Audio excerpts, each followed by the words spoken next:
was a delightful little cannon, wasn't it? Always trusting to luck, but he deserved to have some. Great accuracy and control. 13. So all of a sudden, it's looking a wee bit more rosy for Anthony than it was a few minutes ago, just prior to Judd missing that red to left middle.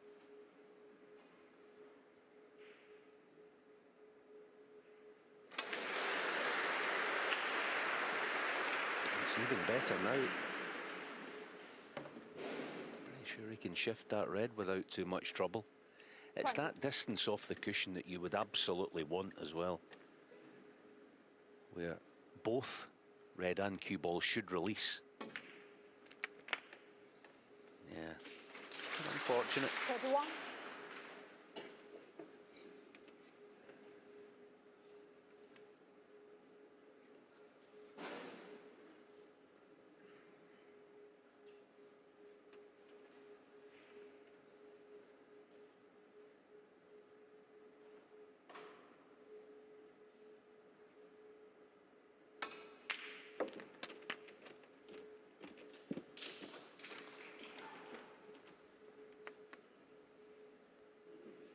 Great pot. He kind of winced a little there, Anthony, because I think he was hoping to get an off straight green to lift the last red, but he can't get it from this. It might be that he has to play down on blue.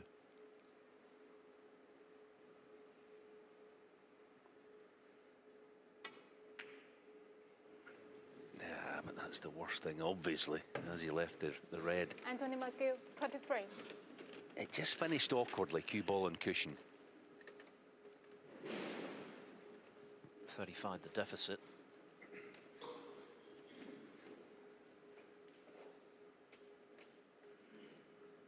So I'm just looking at the scoreboard, so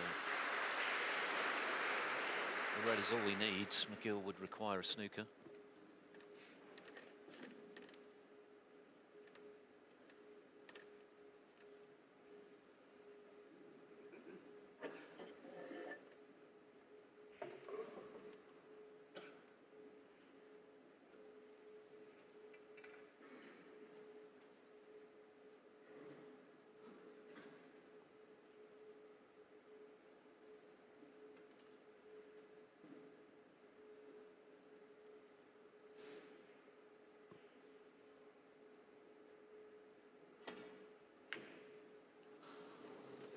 Don't think he fancied that shot much. He deliberated for a while, and it was a thin one. So McGill still very engaged in this frame. He's got the difficulty of the awkward final red. Be a great frame to win from 58 adrift.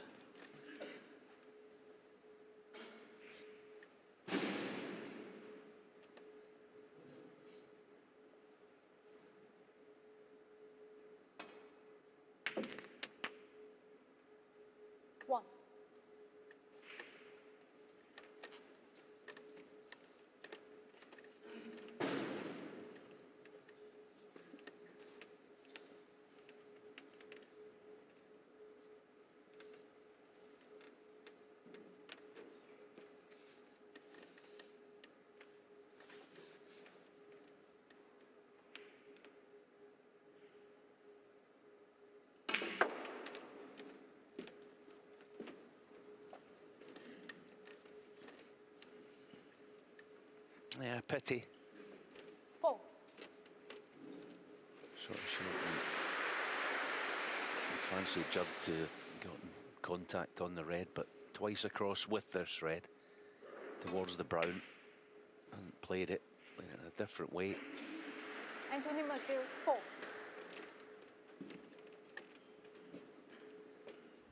So 31.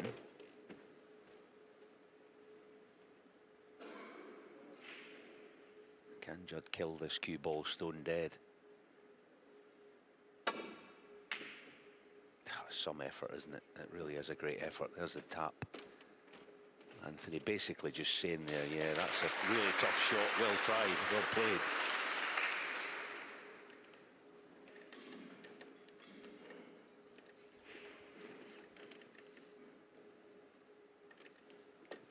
has achieved the snooker.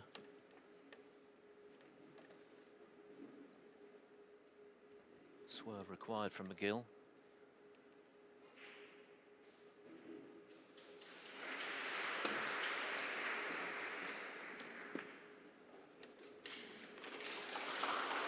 He's connected, but he's left the red, and that's what Trump needs to put himself 32 in front with only the colours left. McGill would need 2 snookers, so frame ball.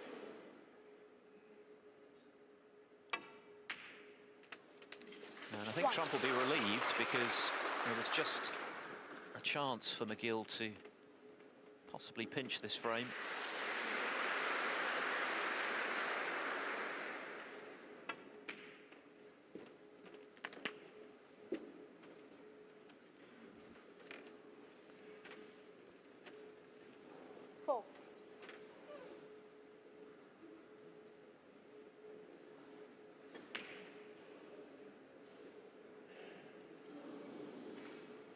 Judd Trump 4. 2 snookers to tie then, of the 4-point variety anyway. But the ball's not badly placed for snooker, so no surprise at all to see McGill coming back.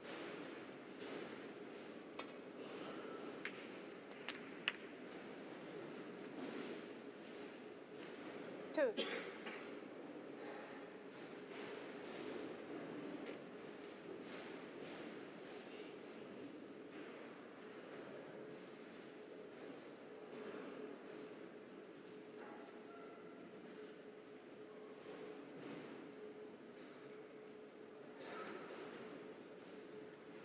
Jack Lazowski has the first frame against Jack Jones. Interesting match, the world finalist against the man still searching for a first ranking title.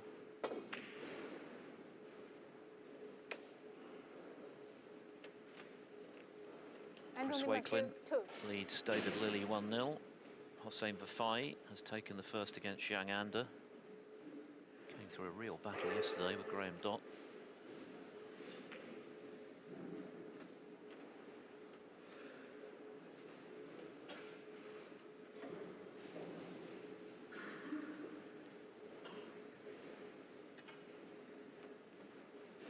Martin O'Donnell has won the opening frame against Si Jia-wei.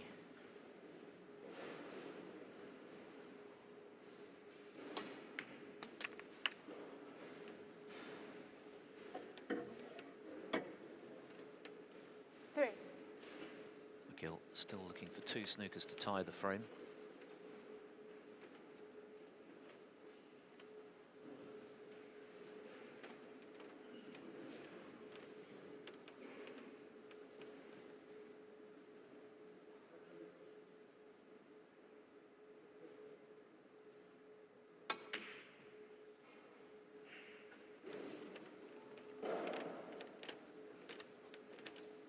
Anthony McGill 3.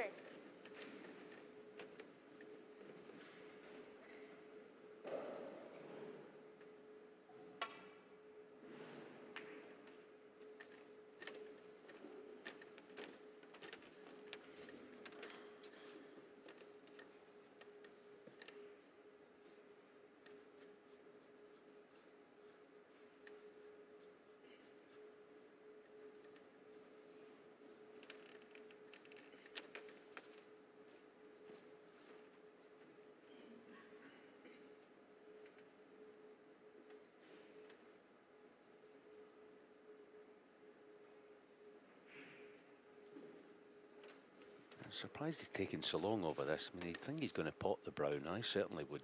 And land, if you like, on a high blue off the spot on the right side, and then it's one cushion in behind the pink.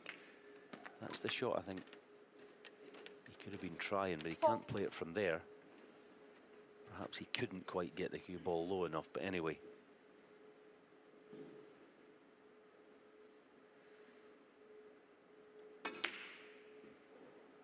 Yeah, that wasn't easy. Just finished a bit awkward. Anthony McGill 4. So a chance for Trump to kill this frame off. He got in with a long red in making that initial break of 58. And he's sunk the blue to clinch the frame.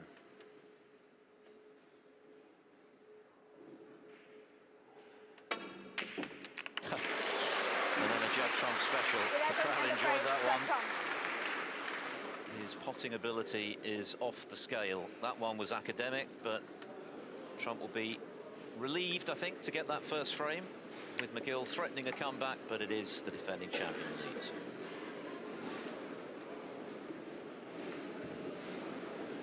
So Judd Trump off the mark in the opening frame. That initial break of 58 doing a lot of the damage. Anthony McGill may have thought he'd got away with it when he snookered a much easier red, but he left Trump the long-range red, and as we know, when he's feeling good about his game, Alan, these go in a lot more often than not. Yeah, that's what we kind of were flagging up, weren't we? You know, he's got that shot selection, range of shots, and he puts it to good use. I mean, that was another example. Yes, he misses the red to left middle, but he was well in control of the frame by this point.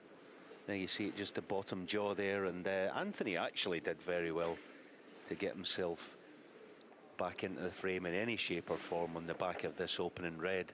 A tough shot that, you know, facing 58 behind at the time. So he picked him off nicely. This was a lovely cannon, wasn't it? Nice thick cannon, just to hold the cue ball around that pink spot area. But the hard work was still to come, and just overcut that red. And I was surprised actually Judd had a go at the red that left, because 35 in front, in total control of the frame. He made another mistake, but Anthony couldn't capitalise, and eventually this was the ball that excuse me, pretty much secured frame one in the end. But a good start from Judd, and he looks in good nick.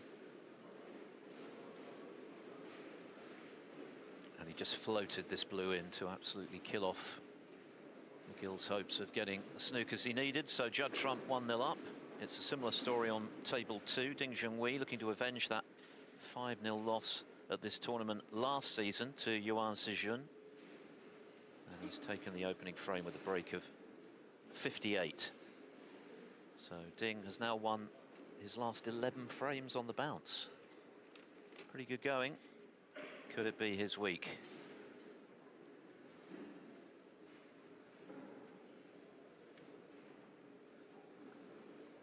Anthony McGill breaking off in frame 2. The second frame, Anthony McGill to break.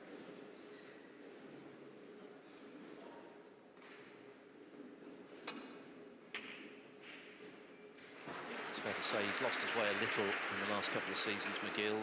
You may recall he experimented with a carbon graphite cue for a short period of time in a bid to just find something different, change things up. Nothing wrong with that. He's admitted himself that sometimes he can overthink things on the table, start to second guess his options and get a bit bogged down. But it is such a difficult sport, mentally as much as anything, Alan. And when you're struggling a bit and the results are thin on the ground, you're searching for something, you tend to see problems that aren't there, never mind the ones that are, and they're plentiful enough. Yeah, they sure are. Yeah, the cue thing is once you start dipping your toe in that quite deep pool, isn't it? You can sort of get, well, you just get involved in switching cues, and there's a few players around that have been making that perhaps too much of a habit.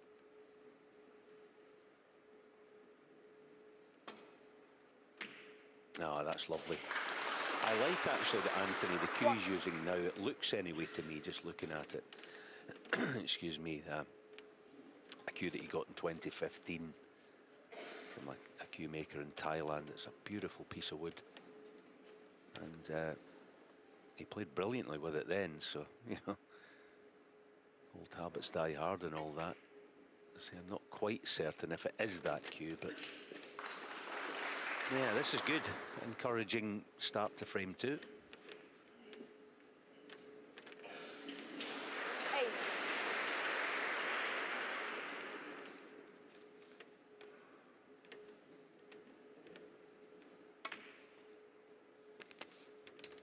Nine.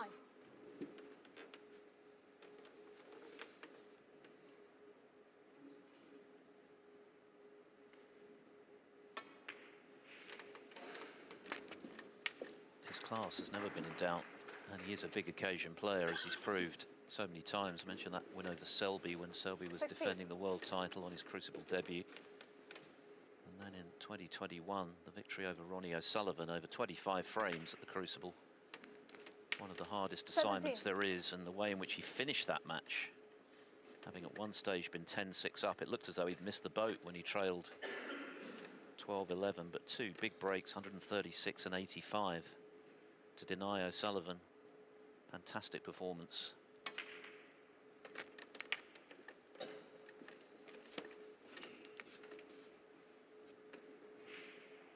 $24.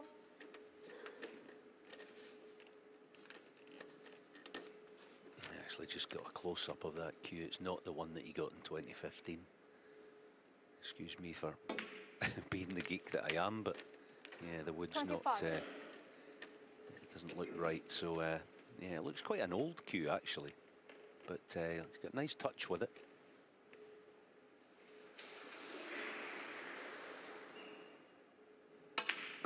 His good friend John Higgins hasn't been shy of experimenting with different cues in the last few seasons. The irony being that the one he's got now was 32. by mistake, wasn't it? By accident, because his previous one was damaged by water when it was left on the tarmac in Paris.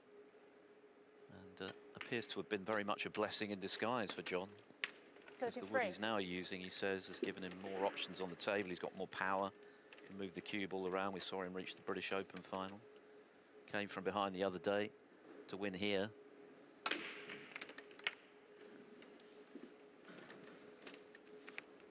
And just again on cues, this is the kind of situation where I think you're better with something that's more traditional, just to keep the cue ball nice and close to, you know, the next shot, all of that. You know, that's where you gain with a modern cue is a bit of power here and there, but you do lose a bit of guile and a bit of touch. You know, it's like around here, Anthony 41. needs to lay the cue ball on a button on a lot of shots, and he's able to do that because of his better feel with the older piece of wood.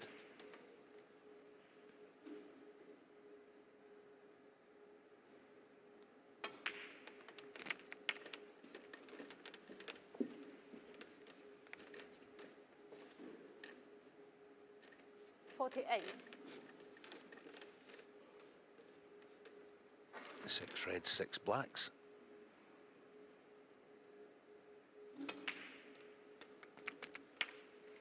$49.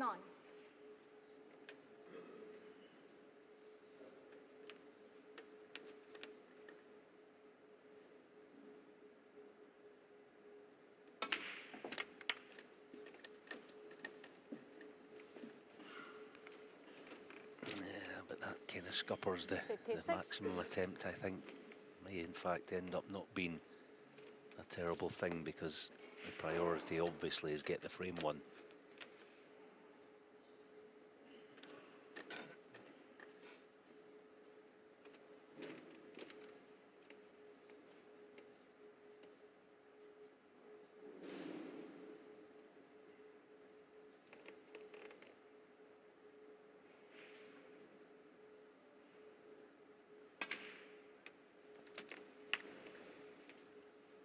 $57.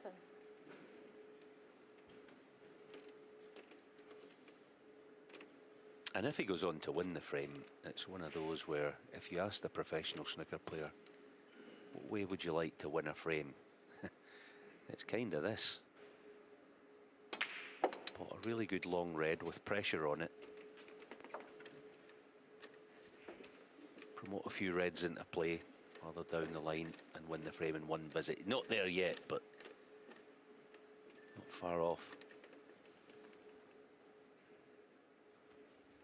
63.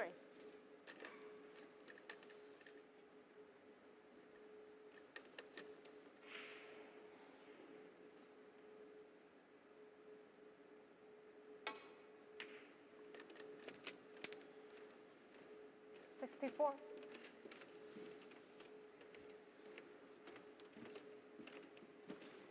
He's had a few disappointingly early exits this season, lost in the first round of the British Open by whitewash to Liu Hao Shan. Lost early in Saudi Arabia as well to Ashley Carty. But he has qualified for the upcoming Northern Ireland Open and International here in China.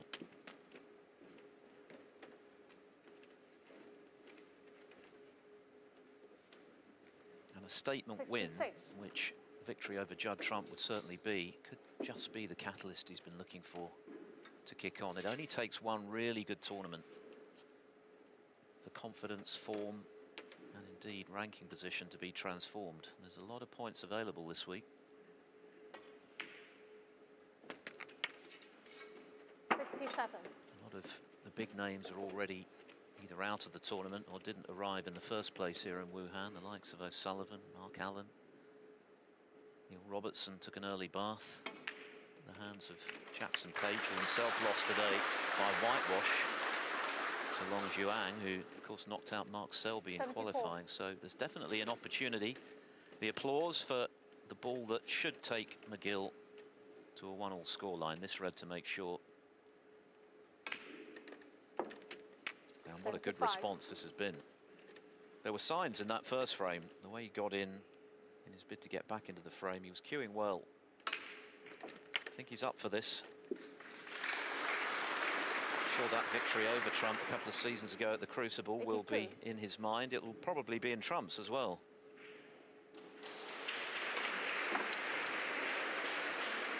$83.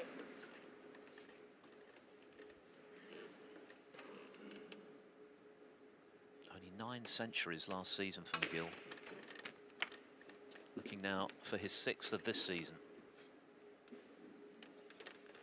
90.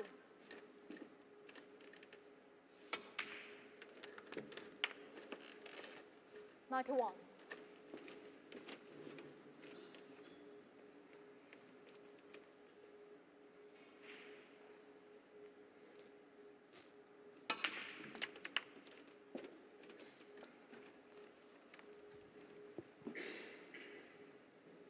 98.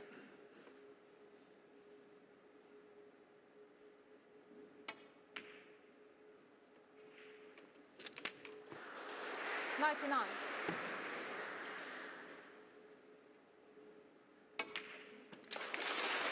Very well played. An excellent break. Great long red to get in. 105. Battle joined in style.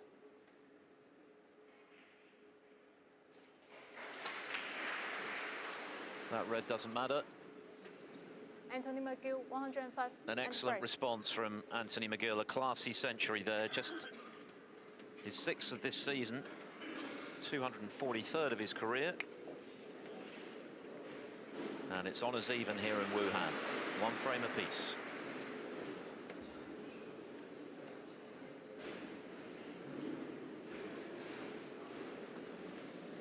The early indicators are that we could be in for quite a tussle here on table 1. What about table 2? Well, we'll catch up with developments there. But first we'll see a few of the highlights, and there were plenty of them for McGill in that second frame, Alan. There sure were, yeah, and not least of all the initial red to get in. He was bound to leave one, but in it went, and this is what followed. Very good contribution. Played on a red there at the top of the 5 together and didn't quite manage it, so had to do a kind of slight detour. But this was the red to put him 67 in front with the black to follow. And when the black went in and he finished nicely on the next red to right middle, you knew that Anthony was on the scoreboard. Yeah, it's been a terrific match so far. Great standard, lots of quality, good crowd in. And this was the pink to make the century. Didn't go on and complete the total clearance, but as Philip said at the time, that was academic. 1-all it is. And not just the fact that he's level, but to do it in that style, in clinical fashion, with a big break, will be a big confidence booster for McGill. So we will now check in on table 2, where, as mentioned earlier, Ding Junhui took the first frame, but Yuan Sijun, who's got a good record against Ding, he's won 3 of their 6 encounters. As mentioned, 3 of them have been whitewash matches, including in this tournament last season, which went Yuan's way. So Ding eyeing a bit of revenge, but that's a good response from Yuan to level the match. You can watch that, of course, on Discovery Plus. The third frame, Judd Trump to break. A half century from Trump in the opening frame, a century from McGill in the second. So one apiece.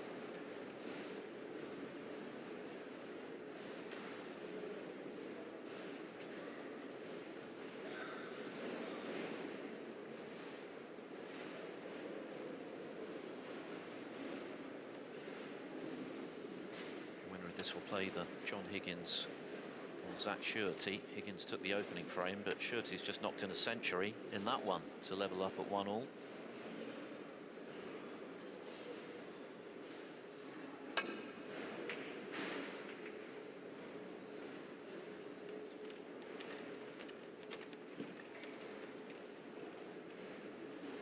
Shurty was 4-1 down in his previous round, made 3 consecutive breaks of 74. Turn it around, and Higgins came from 3-0 behind, so both players battle hard in going into that one.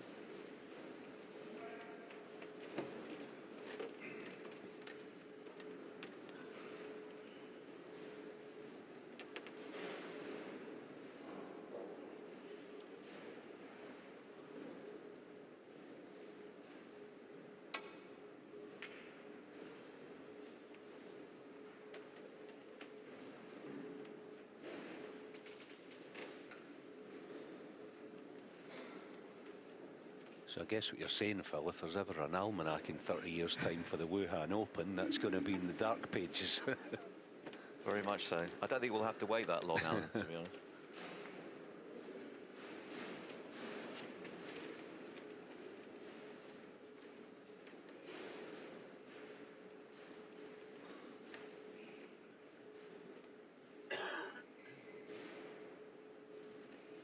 Mentioned Jackson Page. Whitewashed by Long Zheyuang earlier today. He only scored 47 points in that game, Jackson. None at all in the first 3 frames. Having ousted Neil Robertson 5-1, of course, on the opening day. Other winners earlier today, Ben Wollaston, who joined Judd Trump at the tennis. 5-3 over Elliot Slessor. Barry Hawkins beat Stan Moody, who seems to be growing in confidence on the main tour in his second season. 5-3.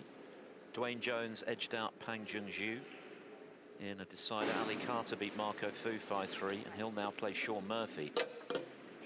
One of the standout ties of round 4 for sure, after Murphy defeated Noppon Sankam on table 2 in the earlier session.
Foul and a miss. Anthony McGill, 4.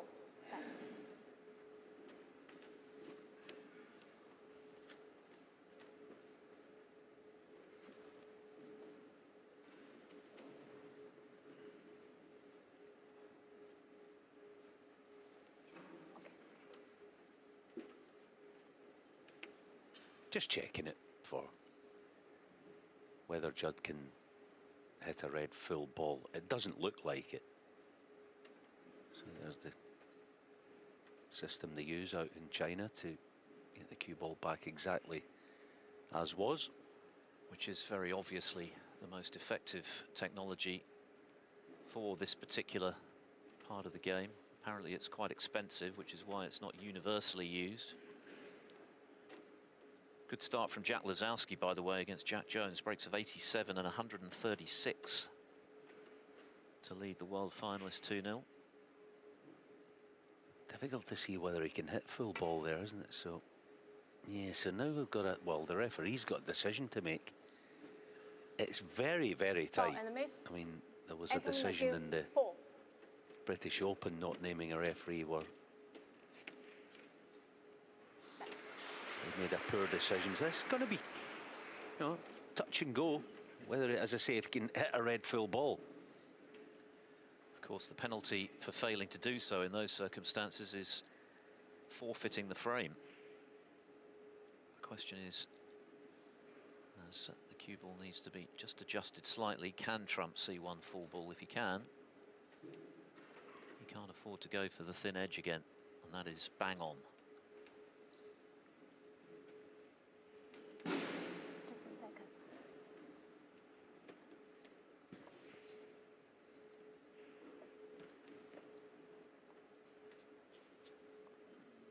Yeah, he's doing the correct thing. Put the green against the yellow now. Yeah, it's pretty good. I think on that it's possible to hit the red full ball. It's very close though, isn't it? Incredibly tight, yeah. In a way that, frankly, it didn't seem to be at the British Open. This is a full ball. Well, it sounds as though our referee, Liu Ji-wei, is saying it is full ball, and therefore Trump would have to hit one. Yeah. It's very, very tight, as Alan says. Very, very tight. Yeah, Judd just checking. He'll accept the decision, but I think it is a good one. It's very, very tight. Bearing in mind also the green wasn't actually touching the yellow. There's a minuscule gap which helps on the referee's side of the decision, if you get my meaning. Trump not convinced, clearly. But of course the referee's decision is final. So Trump looking at other options here. He's got to hit a red, otherwise he's 2-1 behind. One other rule I would involve in the game in this situation: if Judd was to play the red that's on and he miscued, I wouldn't have that forfeit of frame. That's a side issue, but you know, it's very difficult. He's against the cushion. Referee's told him you've got to hit a red. He's trying to hit it maybe full ball or half ball, and if he miscued, I wouldn't, you know, I wouldn't punish it with the frame. That's just myself, but anyway. Oh, he's looking at going side cushion into the pack of reds. I know they're a wide target, but no, he's not. He's going two and into them. It pretty much guarantees that he hits a red. Yeah, it's well thought out, that. Well done. Drama over.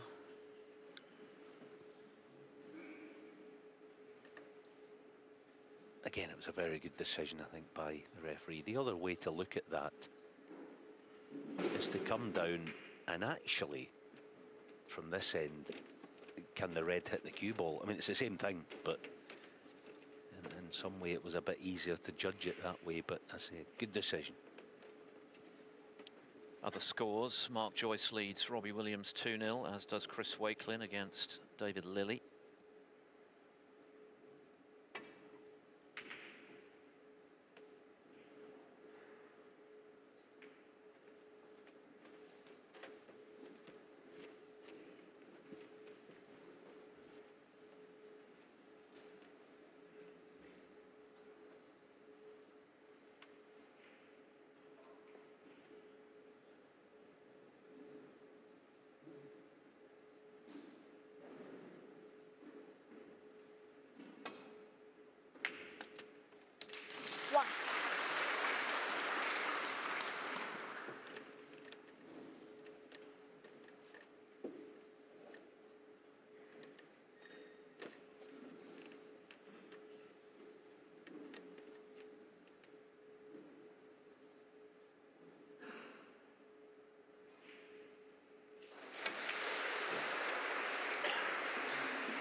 this is another good-looking chance now for McGill, 8. having responded to losing the first frame with a century.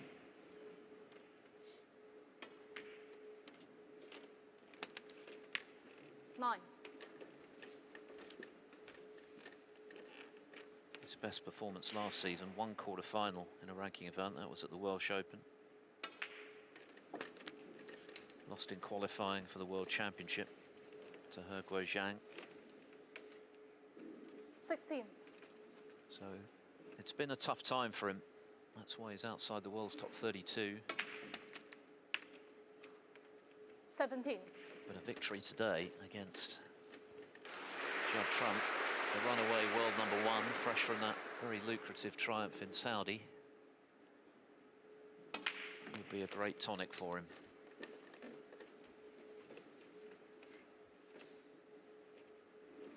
Twenty-four.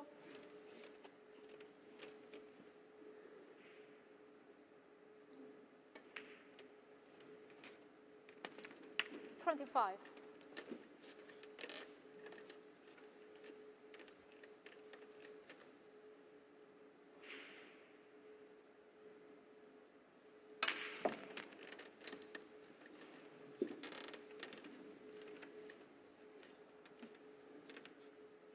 32.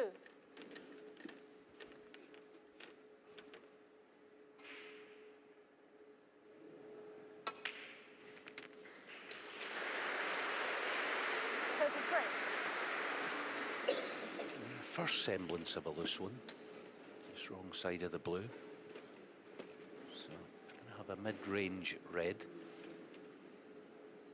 Keep this going.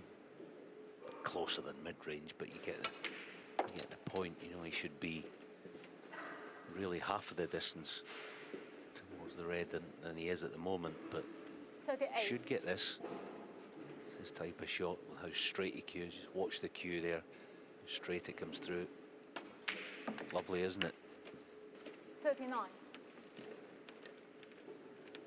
I think that initial red in the first frame, when he was trying to get back into it, augured well for McGill. It was very tricky, dead straight into half a centre pocket from close to the side cushion. I think that was an early indicator for McGill that he was cueing straight. And even though he lost the frame, of course, he then responded with the century. And this is looking promising again.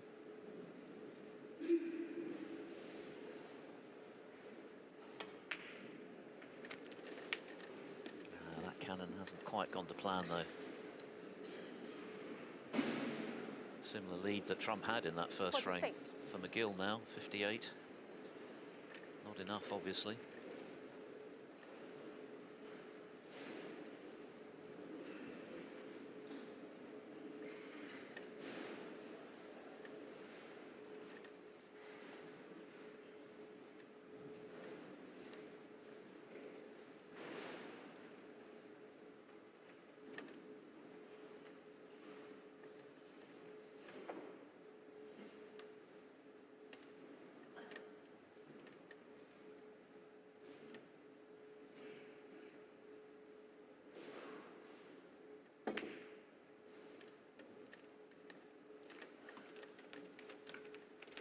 Anthony McGill, 46.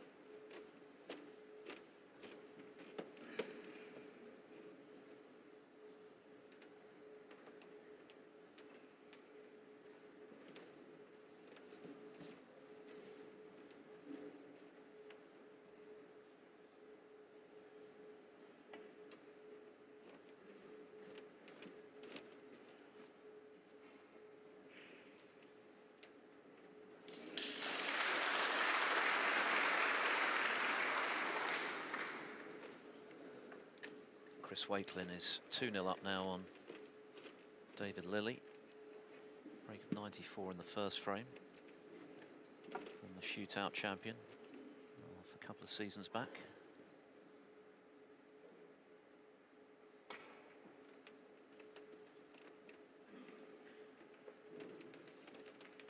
And what a display thus far from Jack Lazowski. 87, 136, he's just made 81 in the third frame. Jack Jones has only scored 46 points in the first three.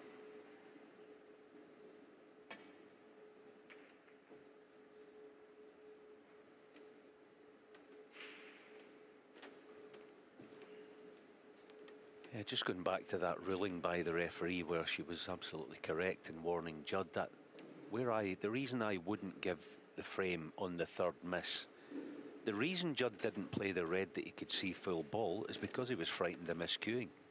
If you get my meaning, you know, that's kind of why. You don't want a player frightened to play a shot because they're going to lose the frame. He was that frightened, he didn't play it. He played it as if he was snookered. Anyway, it's a small point.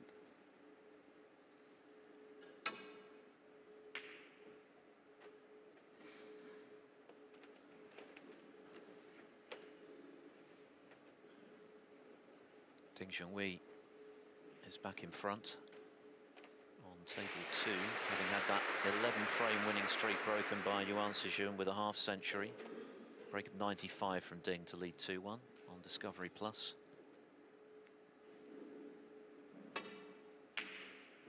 Oh, that's a great red. In Trump. 1. Yeah, and if he can get through to the yellow, it's a perfect angle to play into the reds.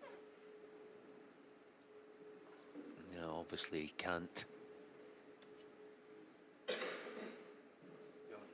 Yellow. Well, deciding that he can, it's worth the risk. This could be a major payoff. Oh. Perhaps because of the pace he played that, he must have been very tight. Probably played it with a little bit of swerve left-hand side. Anthony McGill can breathe again.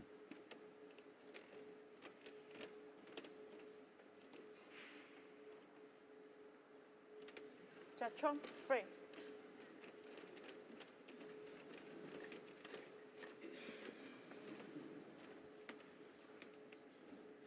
Touching ball.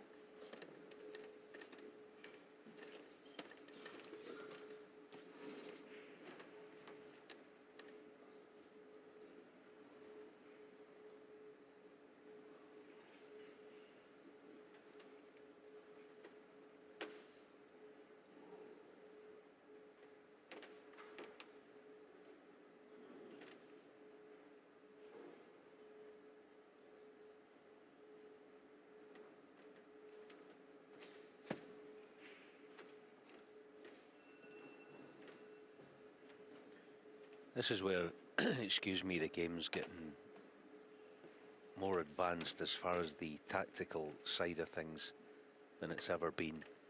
Anthony's not thinking about his own shot, he's thinking about Judd's. He's got 3 options: in behind yellow, blue. Try to get in behind green, brown, but it's risky. Or the right side of the table. He pretty much can take his pick with a touching ball. It looks like he's trying to get in behind green, brown. That's the risk, but the payoff is better. Brilliant shot. And brilliantly thought out. You see, if he plays in behind yellow, blue, Judd can go 2 cushions, rest on the red. There's no problem. So Anthony thought, you know what, I'm going to try and really put the hammer down here, which he has done.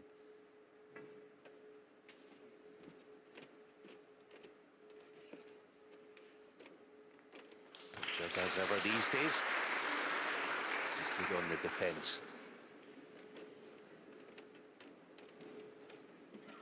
Of course, this time with no touching ball, Anthony's got a problem. 55 in front, he doesn't want any of that. 3 shots each and we're going to have a re-rack stuff.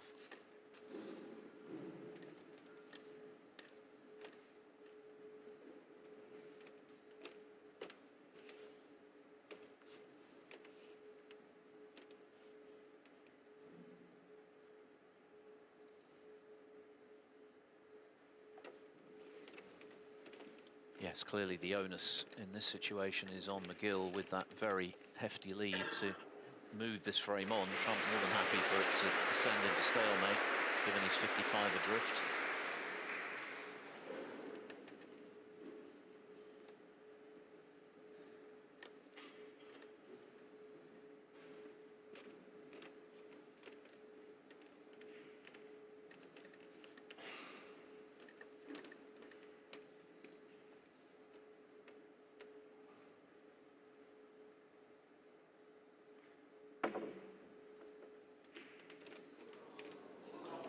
That's a Foul. big mistake. Well, he's gone in off, Anthony McGill, 4. but he's left a red over the left corner.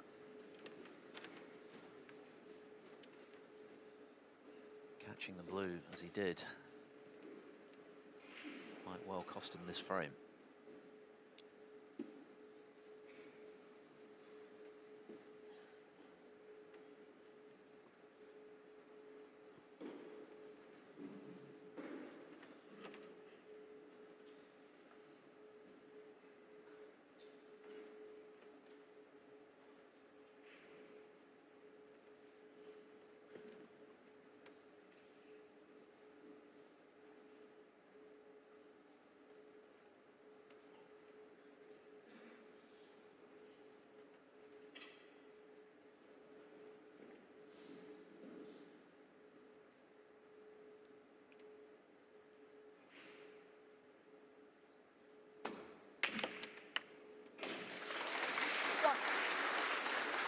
Took his time before deciding exactly where he wanted the cue ball, but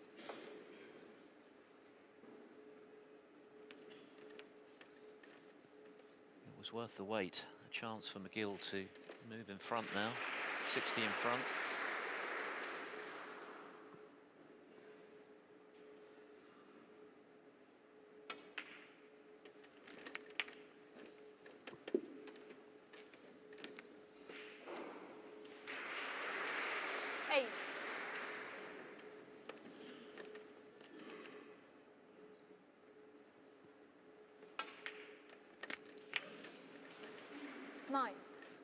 So he's going to need another red to make the frame safe.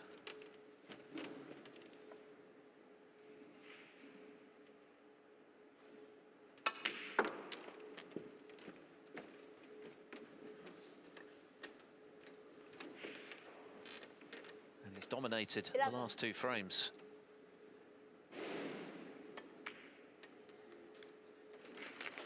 Playing with confidence, striking the ball nicely, cueing straight.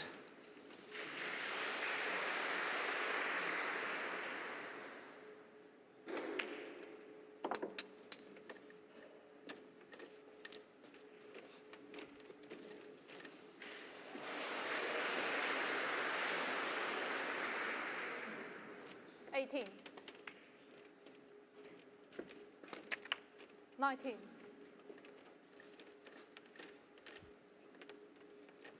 Judd, the defending champion, with plenty to think about. He knows his opponent is cueing well. And although he's only won 2 of their previous 9 meetings, McGill, one of those, of course, was at the Crucible. So 26. He's a player for the big occasion. I think he relishes the opportunity to test himself against the best, even when 27. he's not been in form.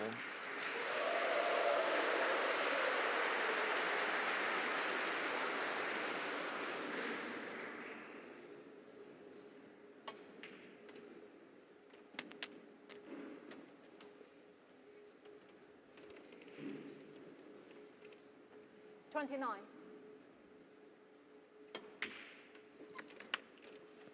30. I think that raw may well have been for Ding Junhui, who's just made another century. He made 3 in his previous match, and he's about to take a 3-1 interval lead over there, over Yuan Sejun.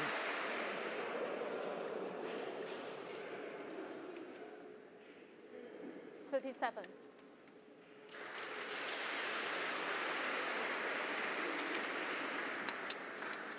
38. Playing at a nice pace, isn't he? Yeah, playing lovely. The thing that's noticeable, I think, is his cue ball. The fact that he's using a normal cue. His cue ball is superb. And it was, anyway, that was one of his great strengths, Anthony. 46. You made the point, and I think you're absolutely correct. He does prefer and tend to play better against the better players.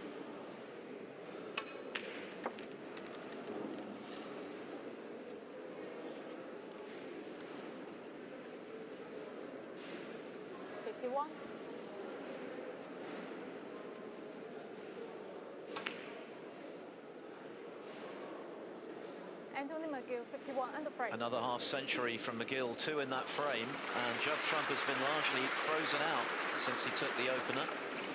And it's McGill now in front with 1 to come before the mid-session interval. He's playing exceptionally well, and he deservedly leads 2-1.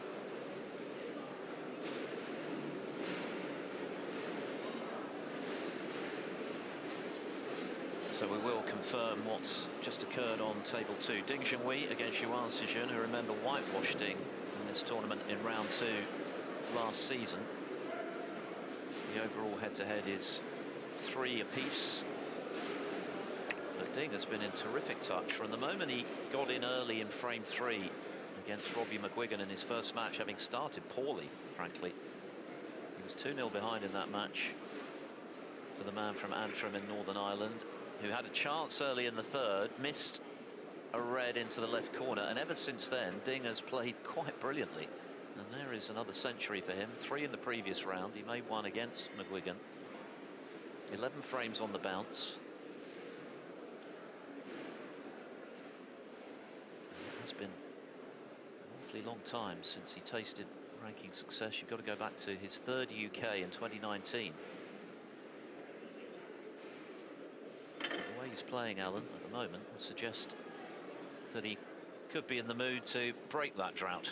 Yes, absolutely. He was out of this world against Yusa earlier this week. His cue ball was a clinic. And he's playing exceptionally well again, to the delight of his army of fans.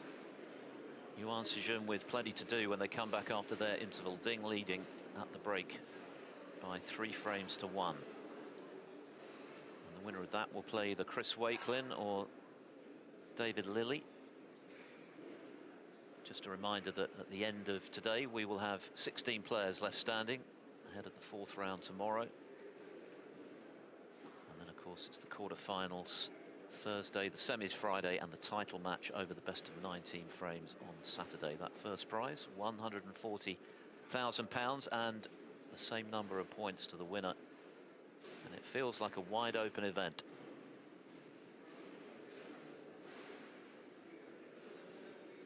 Anthony McGill has played superbly after losing the first frame.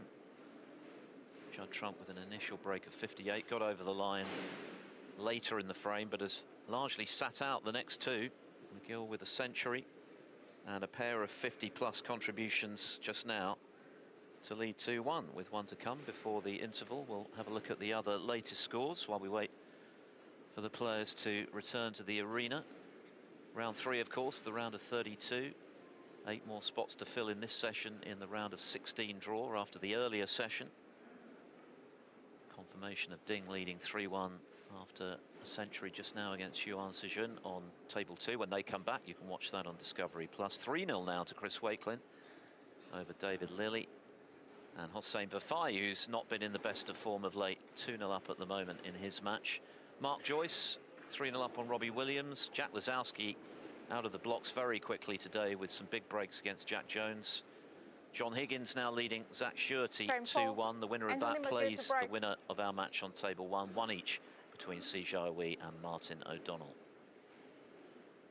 So you're up to date as Anthony McGill breaks off in frame 4. A very encouraging start to this match for him.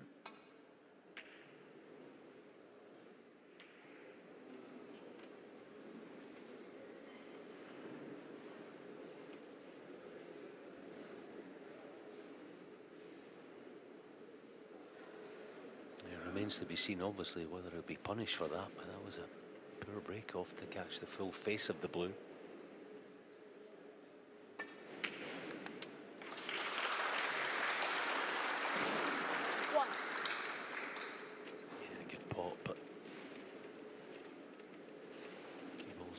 Any good. The blue, obviously the pot is no problem.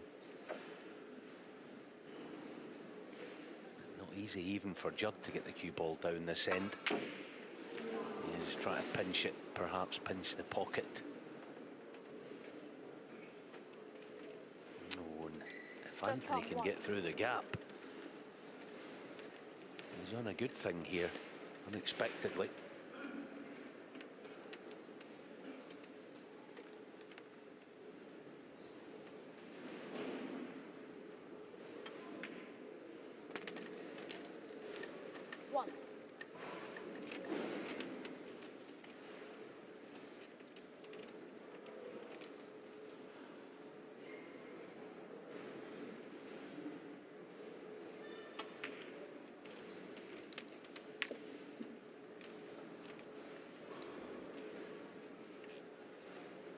8.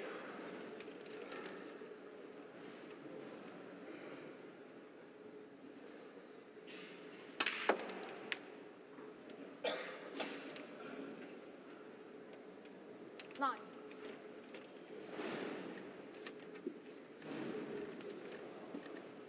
That'll do nicely, just get small things like that. Yeah.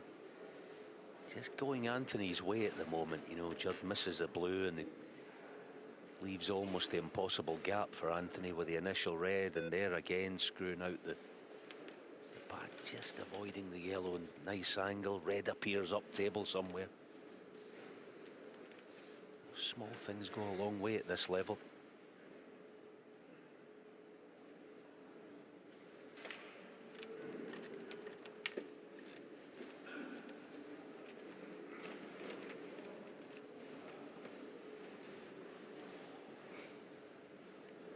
Eleven.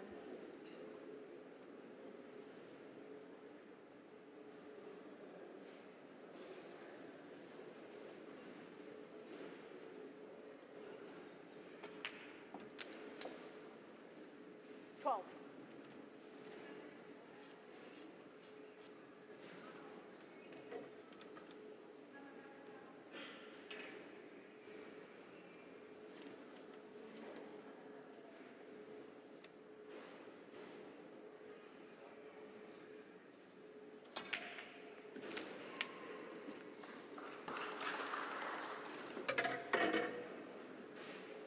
Might be another. Well, to get the red back out into the open. Looks like he's still on it.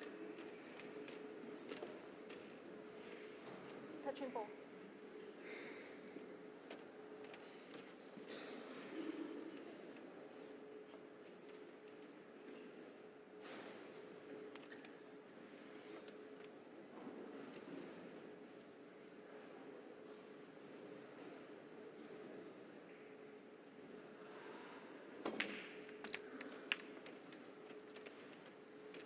Nineteen.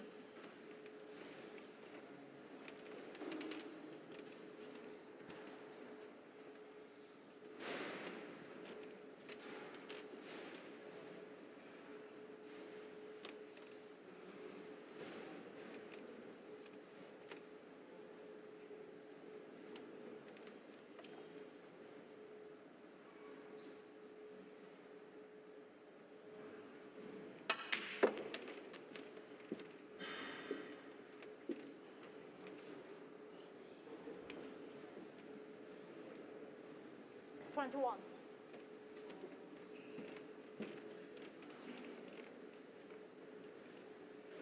I'm not quite sure what he's smiling about there, but it's good to see. I think he's quite enjoying himself out there.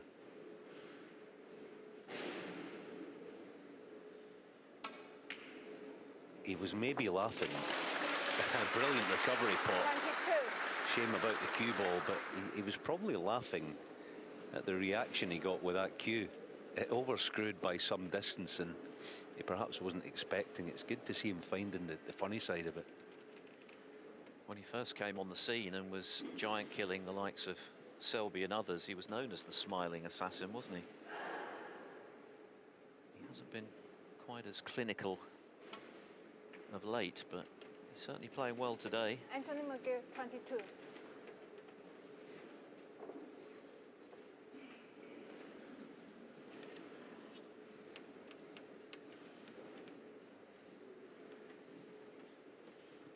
What he is able to do at the moment is keep Trump very much at arm's length. Trump is living off scraps. He's not really registered in the last couple of frames. He's having to play safe from the baulk cushion again.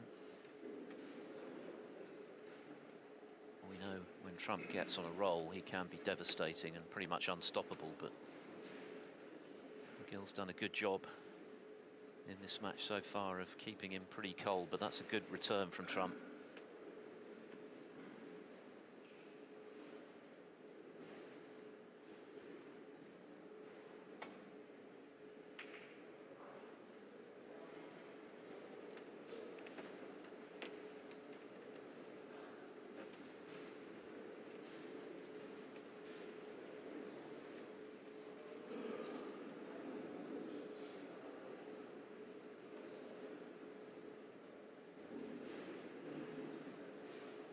clean sweep from Jack Lazowski against Jack Jones, the world finalist on table 6 before the interval.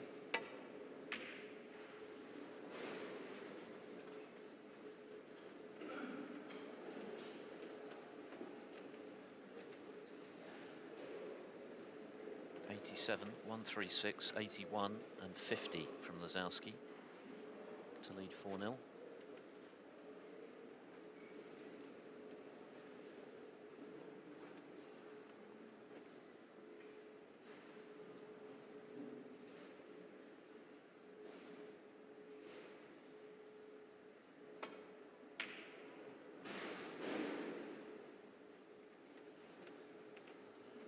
That's a mistake. Trump with a chance then to get that cue arm going again. Just 21 behind.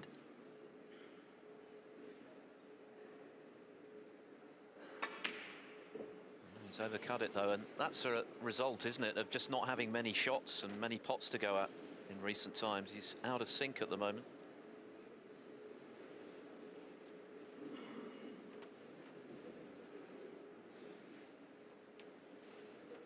Yeah, that's exactly the case. When you've been frozen out, you get a mid-distance pot. The main reason you miss it is that coldness in the cue arm. It's a big juncture in this match, isn't it? If Anthony can just keep Judd quiet, but he's given him another look here, and it's not that often he'll pass up twice in a row. And this is quite a nice shot to have, with an automatic cue ball back towards baulk.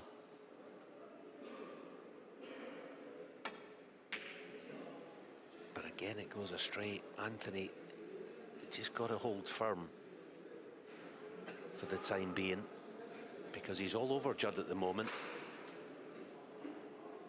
Of course, the game, as it always will be, it's about potting balls and making breaks, but you just got to keep Judd quiet for the time being. When he gets his chance, jump all over it.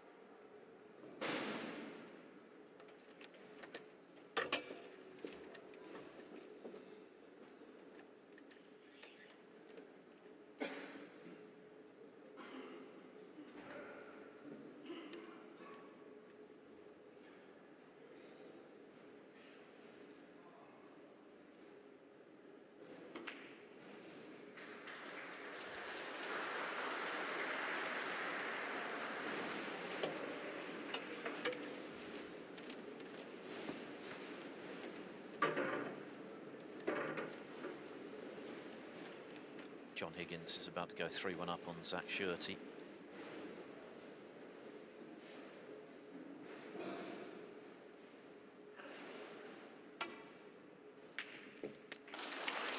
And Judd Trump this time locates the pot and is on the pink.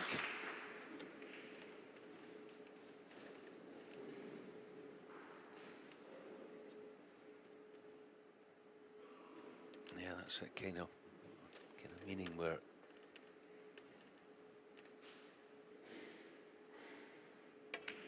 I think Anthony was a bit unlucky to leave that red, but yeah, the game just, you know, that's snooker, isn't it? You're going to get little bits and pieces of good and bad fortune, but this is where, Judd, you used the word, and it's the absolute perfect word for him, Phil. It's devastating. He can look quiet, a bit meek, and nothing happening. And then all of a sudden, one shot changes everything. If this red goes in, pink waiting. Oh, that's a brilliant shot. He's played it too well. But at least he has a shot at it to the far corner.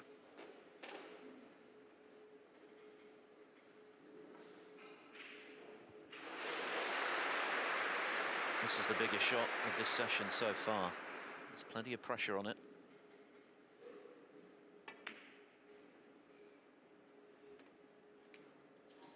And he was well wide, and that is a result of the way in which McGill has been playing, scoring heavily.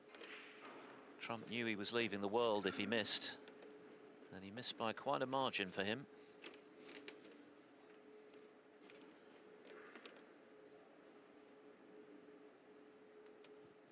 equally, it feels as though McGill has got to take advantage of this now. He has been the better player. 3-1 would be a fair reflection of the balance of play, but he's still got to make that happen. 2-all would feel 1.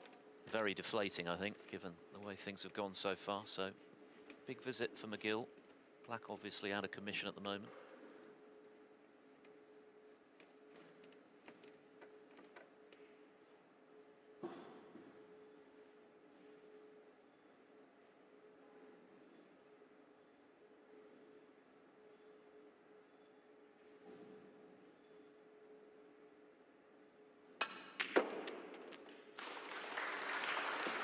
That was an excellent bit of cueing, because you could see he was conscious of the fact that there were reds under his body, which is always an irritant, a distraction. Cued it very well. Hasn't exactly landed perfectly on a red, though.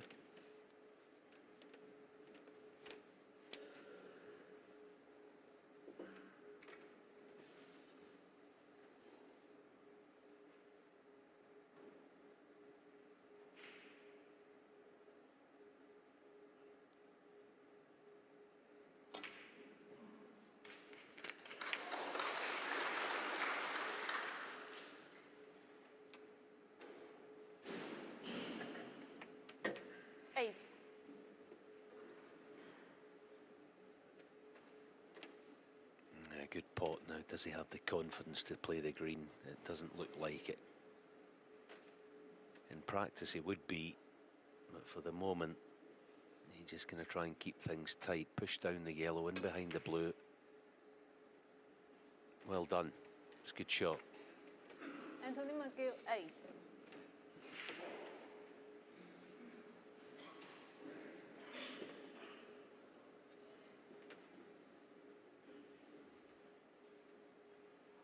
Judd's got to be careful.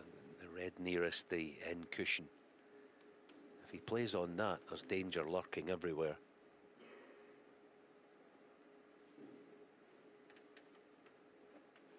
Another clean sweep pre-interval. It's gone the way of Chris Wakelin over David Lilley. 4-0. Winner of that to play either Ding or Yuan in the last 16. John Higgins 3-1 up on Zach Shurty, confirmation of that at the mid-session.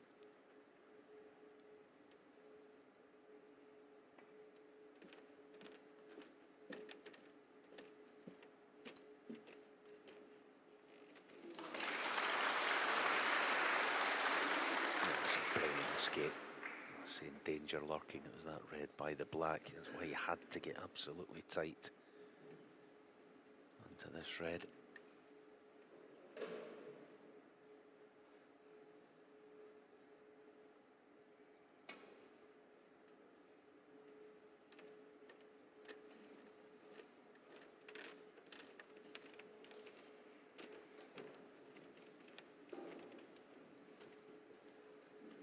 First scrappy sort of frame, but what a vital one.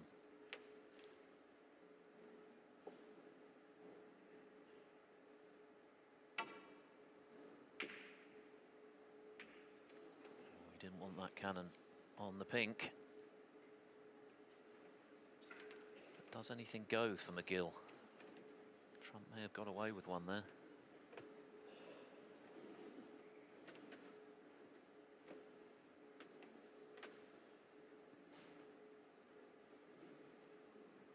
Sijawi 2-1 up on Martin O'Donnell. Hossein Vafai 2-1 up on Zhang Anda. And Mark Joyce going well against Robbie Williams. 3-0 up on table 5. Winner of that to play the winner of the Zhang Hossein match.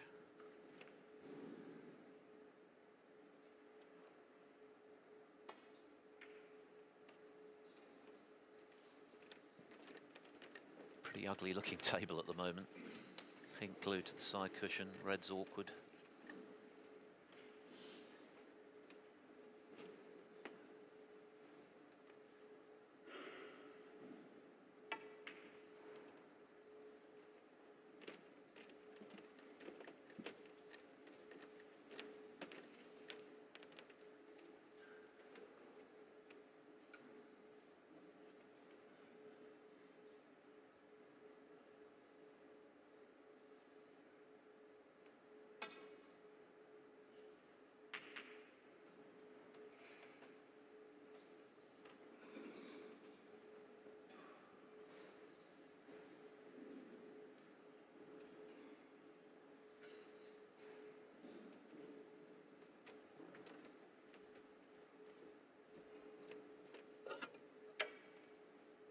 There was a time in Trump's career when a frame like this would certainly not have been something he would have embraced, but of course he's become such a formidable all-round player. So many times when he's gone on to lift the silverware at the end of a snooker week, he's done so having come through tight matches, scrappy frames, often from losing positions, and that's a terrific pot, particularly with the long stuff on his rest and cue. 1. Of course, he was 4-0 behind to Wu Yize in the round of 32 in Saudi Arabia. Seemingly on his way out, turned that around, and we know what happened next. He left the event £500,000 richer.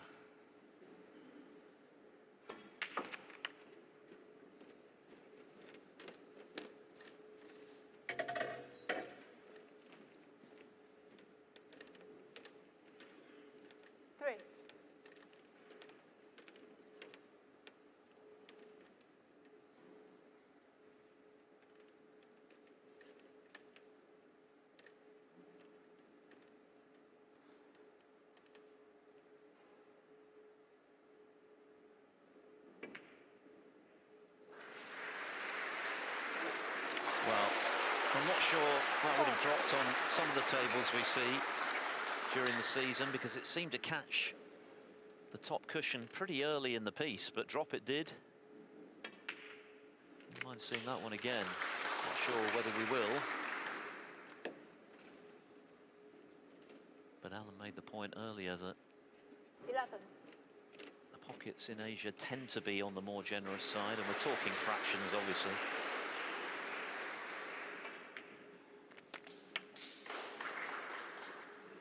Trump gradually eking his way 12. back into contention in this all-important fourth frame. What a result it would be for him to get out of this mini-session level.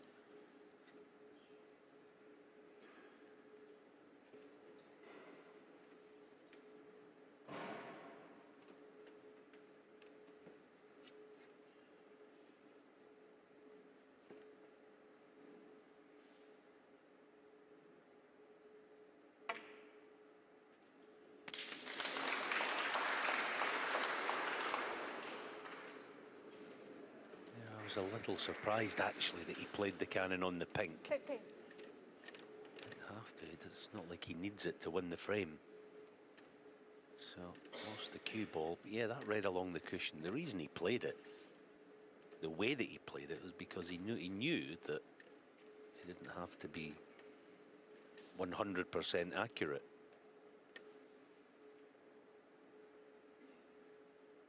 With the pockets being that bit forgiving. Miss. Judd from 15. Wasn't and accurate McGill, enough 7. there, clearly.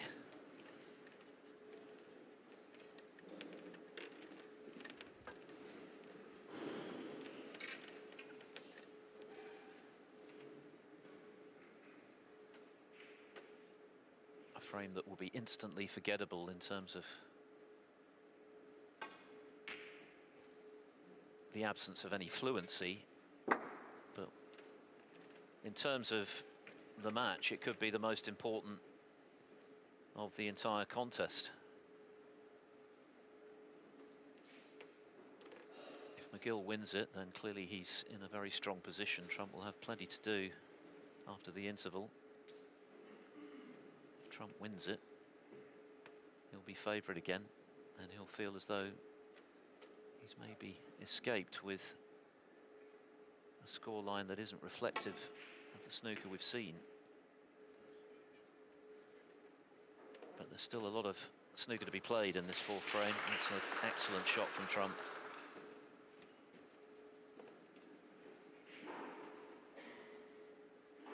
Yeah, that was a gem, wasn't it? It's actually wasn't all that difficult. It's just seeing the shot and understanding what's going to happen. It's a bit like a old school billiard shot, that one.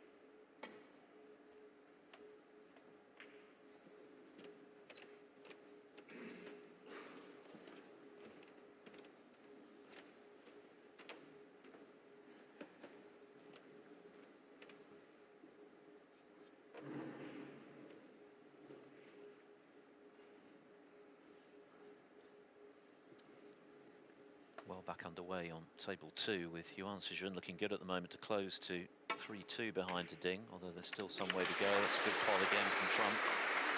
1.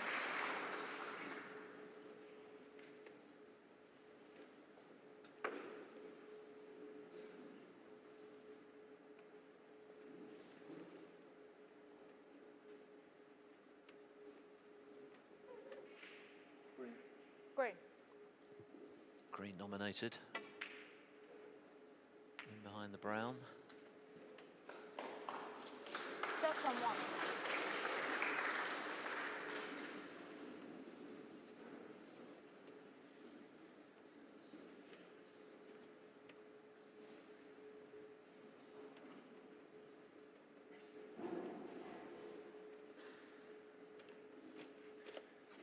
This is quite important for Anthony to hit the red at this first attempt, because if he doesn't and Judd takes red and the easy black, then he won't need the pink to win the frame.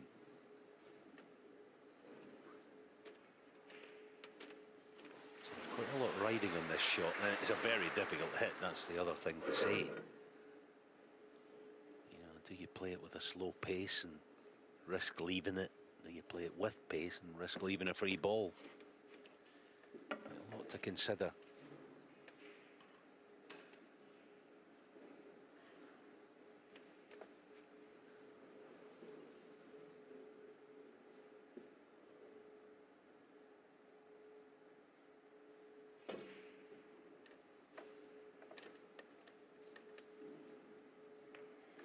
That is a fabulous shot. It really is.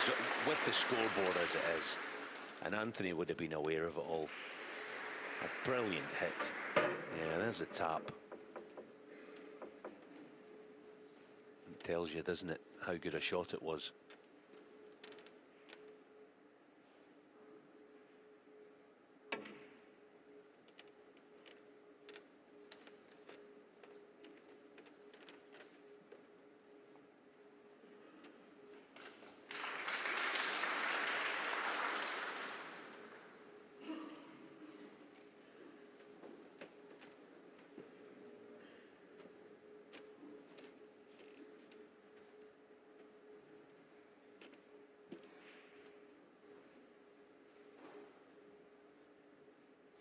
Yes, the same thing applies here.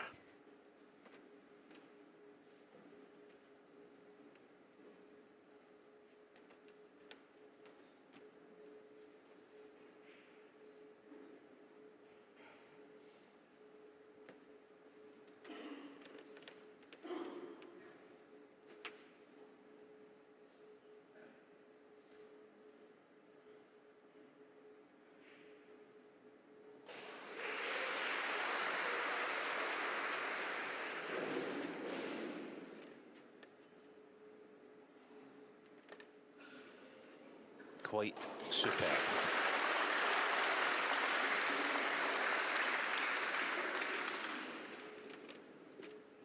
This is the other side of the sport, but no less impressive the amount of skill on show too. Outstanding escapes from snookers from Anthony McGill, both acknowledged by Trump.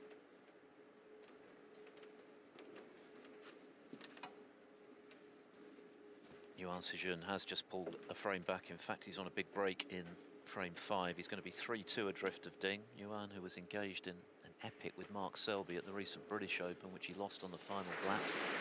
Selby, of course, going on to win that tournament.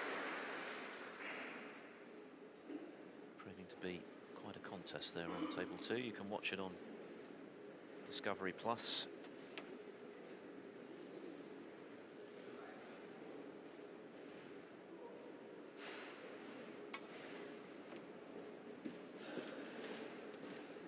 Foul and a miss. Not this time. Judge on 7. Back. It's going to go back. Yeah, just to note, I'm pretty certain, 99% certain anyway, that Anthony cannot hit the red full ball. Yeah, the black was not quite touching the cushion. That looks good. Right. So just for the purposes again of the 3 strikes and out rule. pretty sure he couldn't see full ball.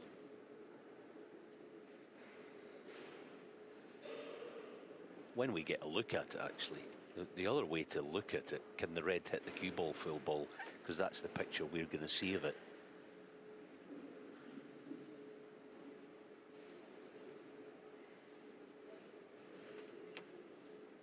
You see it there. Can the red hit the cue ball full ball? No.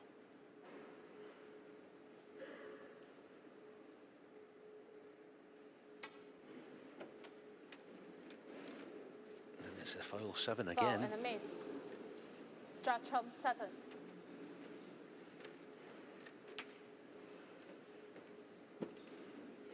Back.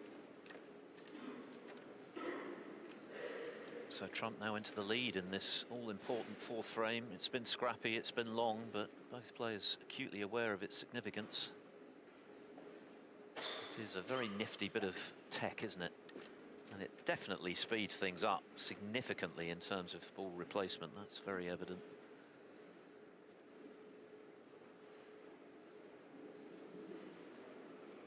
There you go. Absolutely bang on.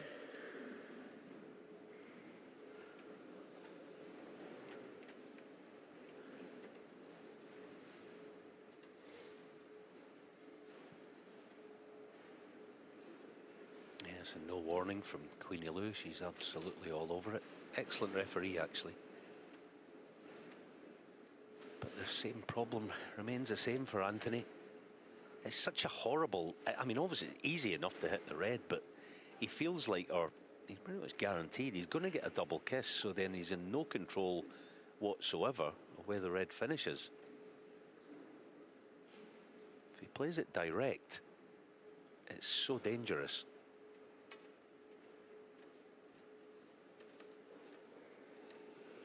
And when you play at that pace, there's always the danger Foul that and a miss. the cue ball over that distance can drift a little, as that appeared to do.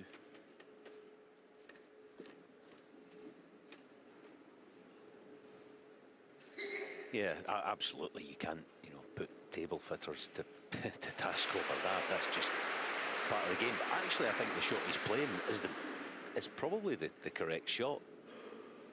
You know, he might give away another foul here or there, but if he gets the pace correct, he can't leave the red.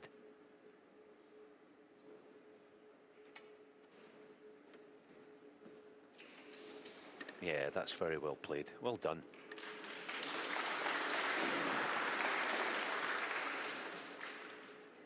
Past the 30-minute mark in this frame then. And still very much up for grabs. Trump has played some good safety to keep the pressure on McGill in this exchange.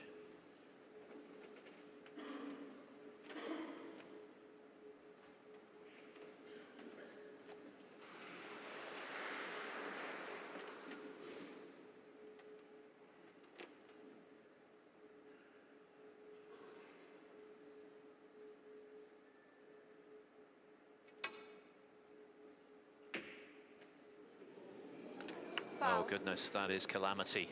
Judd Trump The in 7. off, the red Judd out Trump and the 4. open. That could be a very expensive error from Anthony McGill.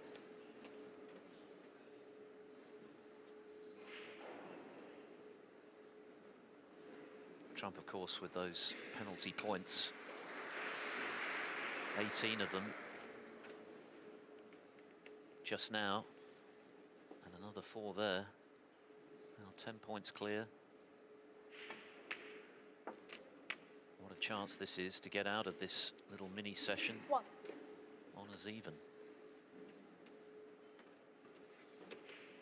Although he's still got to get back to the yellow.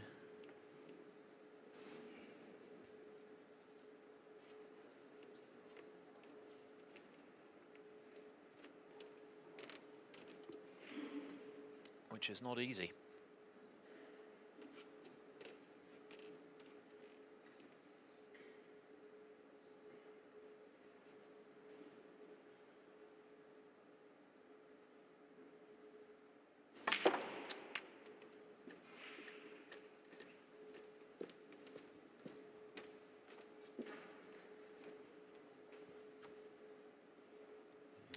the man for the job, but Phil is absolutely right. That was very difficult to get anywhere nice on the yellow. That's about as good as could be expected.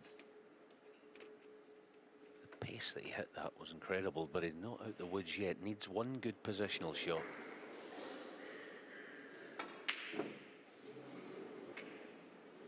And as he covered it, oh wow. Judd Trump, 4. One of those frames where all sorts happens, and Trump acknowledging he's covered the potting angle of the yellow.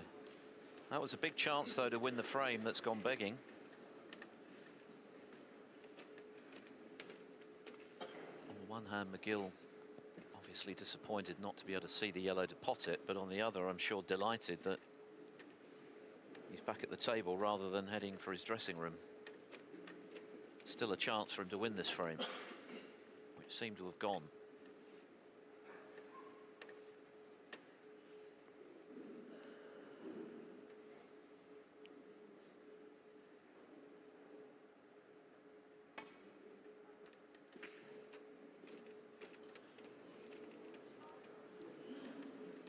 Ah, that's just a complete misjudgment.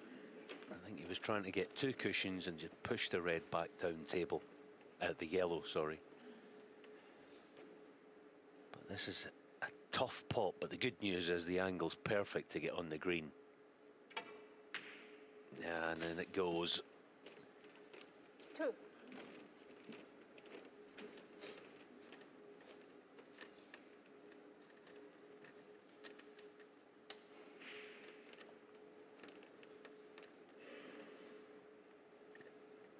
Needs the brown as well to win a very important frame. Not one that's going to live long in the memory, but a vital frame for Trump.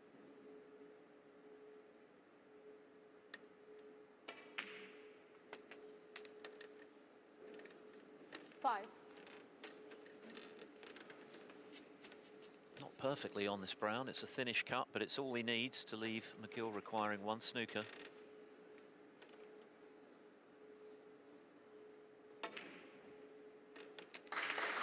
No problem. 9. Anthony McGill has done most of the scoring in this match. He played exceptionally well from 1-0 behind to lead 2-1. He'd frozen Trump out at that stage with a century, a couple of half centuries as well. Trump has had to really battle his way to a position of dominance in this frame.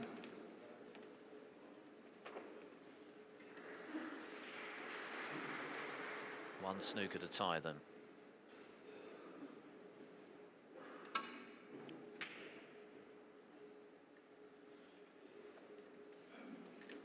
Given the position of pink and black, a big ask.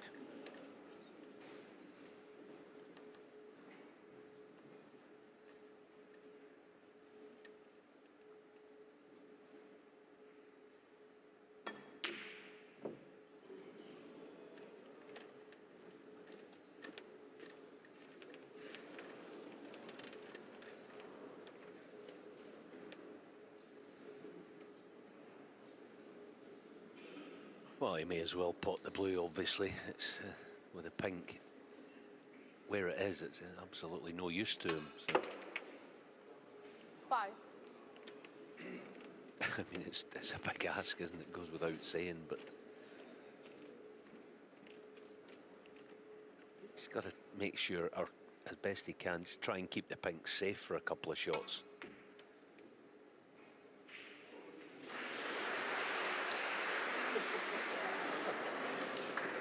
Brave effort. Anthony McGill, 5. And he can still smile, that's the main thing. It's one of them. I don't know if Judd was kind of smiling, but probably it was a great effort, wasn't it? Oh, just be careful with the pink, Judd. Yeah, be a little bit careful. He's okay, but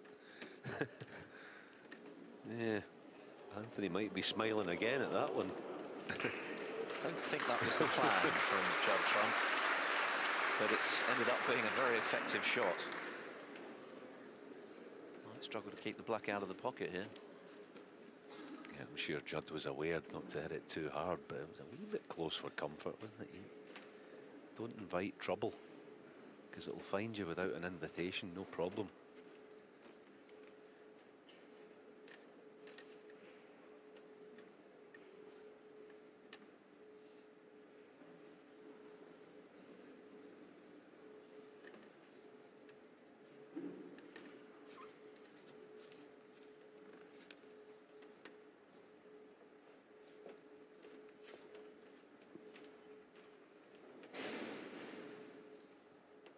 McGill needs a snooker to win this frame, which would be extraordinary from here.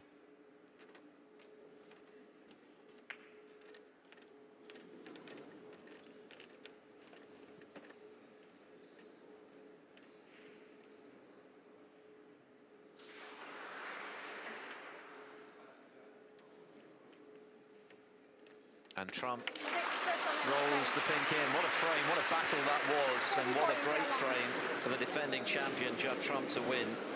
Anthony McGill, I'm sure, will be feeling a little frustrated that he hasn't got a lead going into the mid-session interval. He played very well in frames 2 and 3, but Trump has outlasted him in the 4th. And so, at the break, all to play for. They're level pegging at 2 frames all.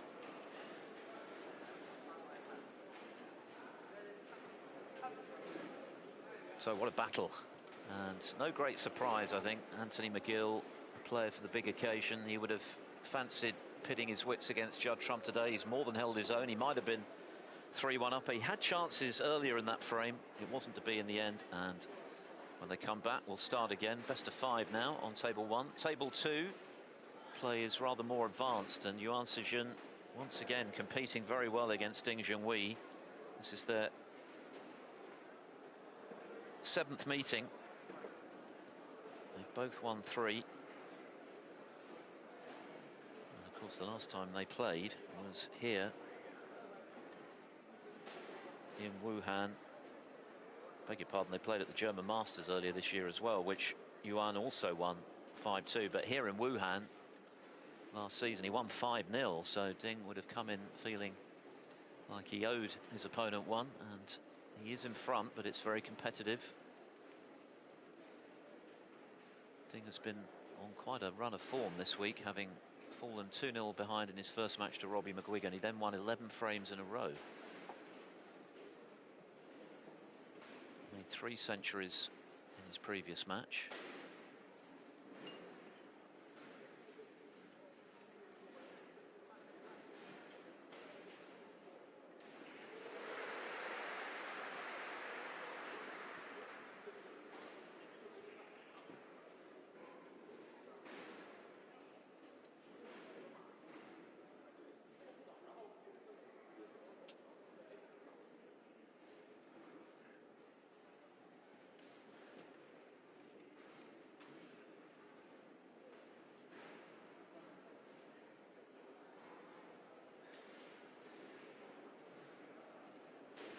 Hasn't won a ranking event in China since the 2017 World Open.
So coverage of Ding against Yuan continues on Discovery Plus.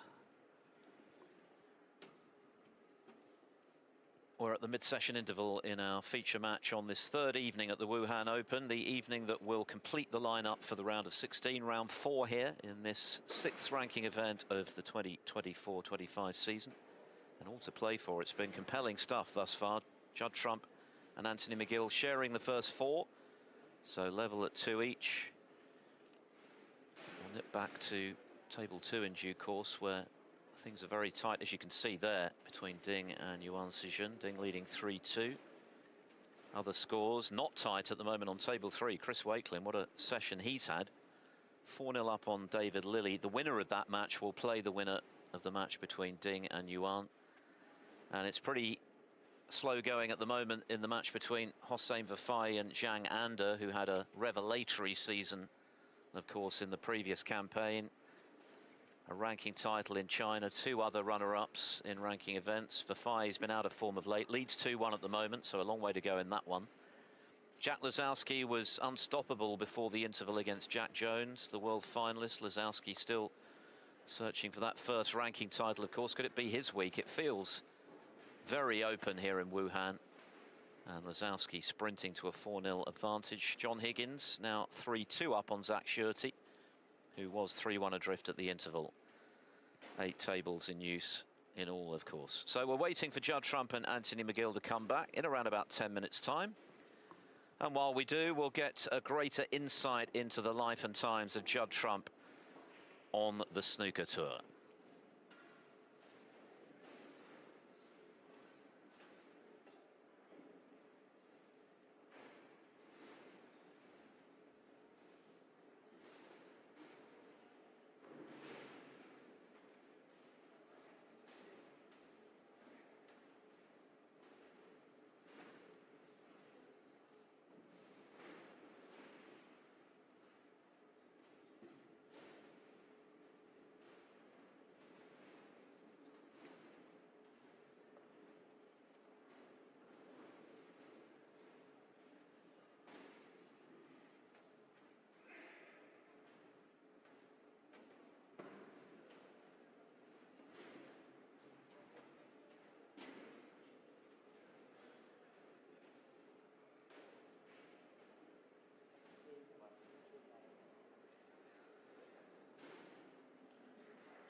Judd Trump with his observations about life on tour, and I think he'll be the happier of the two for sure here on table 1 so far. Outplayed in frames 2 and 3 by Anthony McGill, who was looking really good, made a century, but Trump has been able to win that marathon 4th frame to get out of that session unscathed.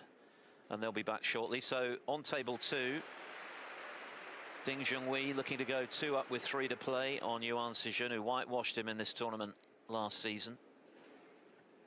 And that was another fine shot. Ding does look really good. Remember, he hasn't won a ranking title in 5 years, which seems ludicrous, really, for a player of his ability.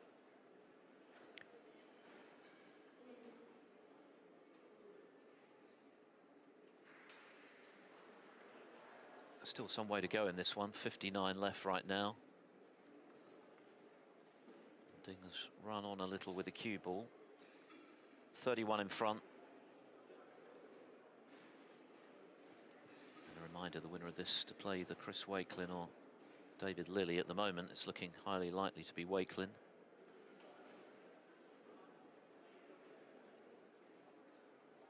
The red catches the far jaw, so there's still opportunities here for Yuan Sijun.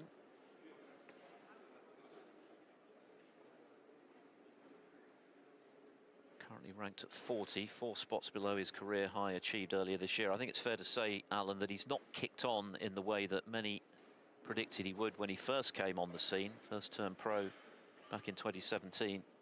Yeah, absolutely. We know he's got the ability. Yuan Sijun showed the odd sign, the odd glimpse of good form, but he's not putting together enough deep runs and events to get that push into the top 32. His best ranking showing was way back in 2019, the Gibraltar Open, when he made the semi-finals. Last season he did make the last stage of the Northern Ireland Open, where he beat Jordan Brown and Stan Moody, lost to Wakelin. Qualified for the UK Championship, where he lost to the world champion at the time, Brissell. And was beaten by Stephen Maguire in the final round of World Championship qualifying last season.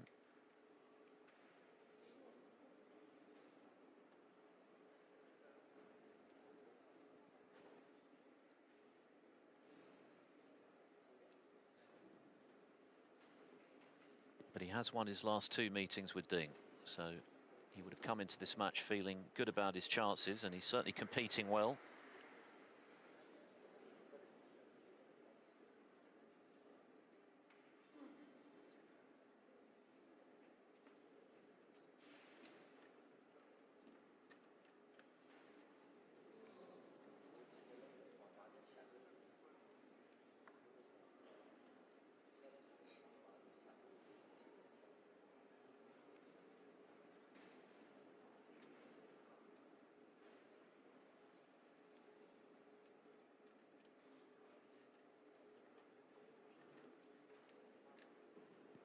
Although he didn't win a ranking event, of course, last season, Ding did have some impressive consistency in the big events. He was runner-up at the World Open to Trump,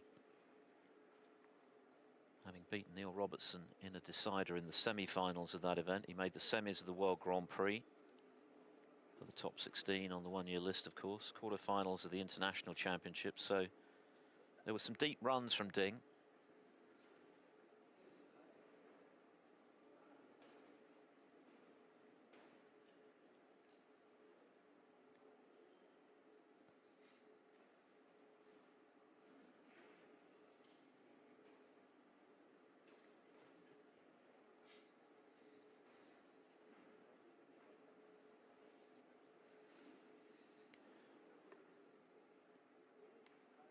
Table 2, still some way to travel in frame 6. Yuan Sijun looking to level up with Ding Junhui. And of course you can watch that match to its conclusion on Discovery Plus. Very shortly we'll be turning our attentions back to Table 1, where Judd Trump and Anthony McGill will be resuming at 2-all. Trump having won that lengthy 4th frame to equalise, after McGill had had chances earlier in the frame to take a 3-1 lead.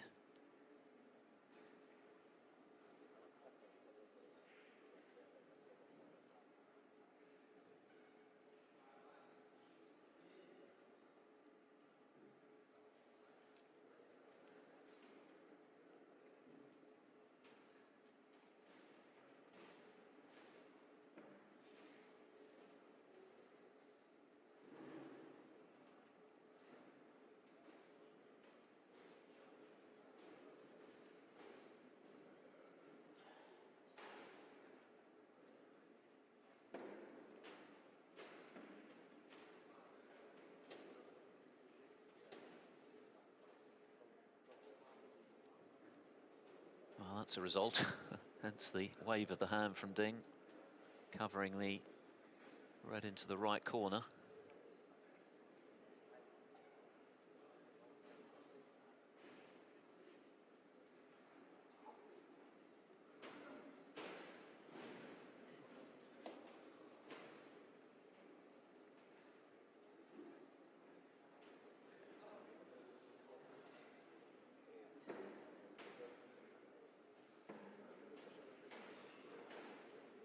He had some eye-catching results very early in his career, Yuan Sijun.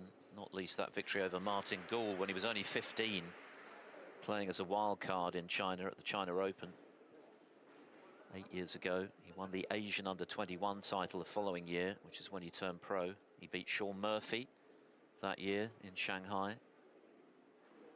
I think it was the great Stephen Hendry who earmarked him as someone who could be really quite special, and it's just not, for one reason or another, quite happened for him yet. But there's still time. He's only 24, Alan. Yeah, he's got that on his side.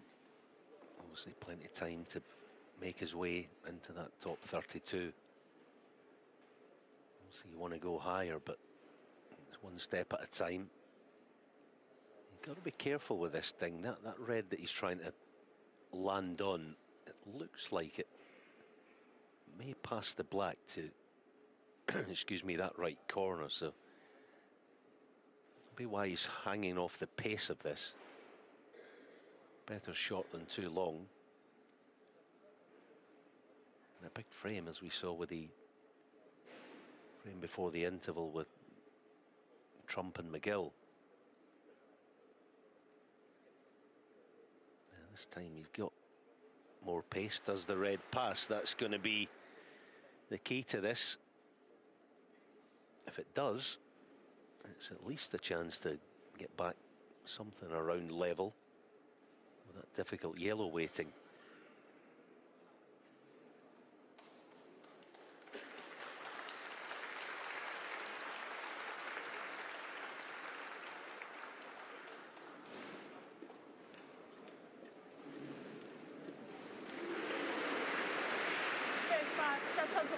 Just a reminder then, Ding and Yuan continuing on table 2.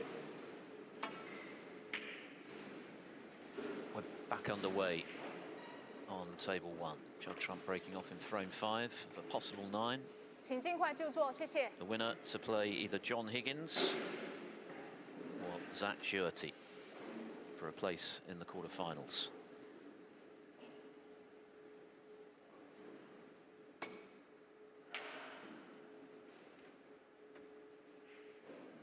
Higgins still leading that one 3-2. He's in early in frame 6 against Judd. 请把手机调成静音。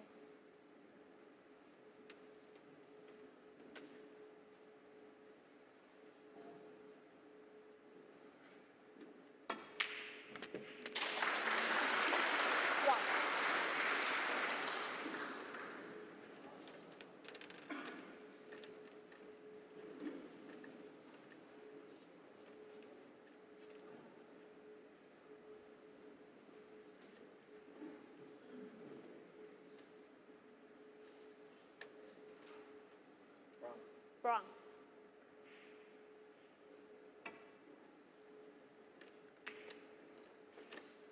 Judd Trump 1.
See how awkward the bridging is there. So many balls to bridge over, but well executed by McGill.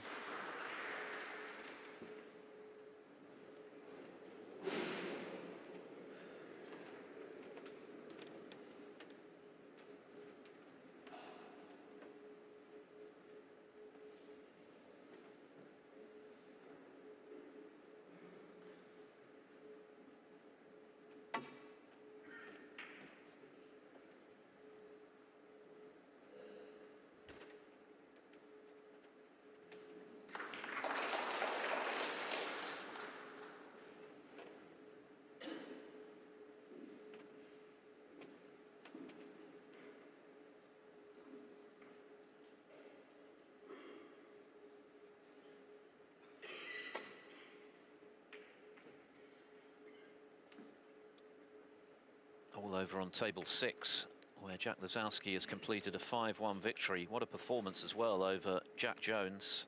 Lisowski with 2 centuries, 2 other breaks of over 80, and a further break of 50, finishing the match with a 130.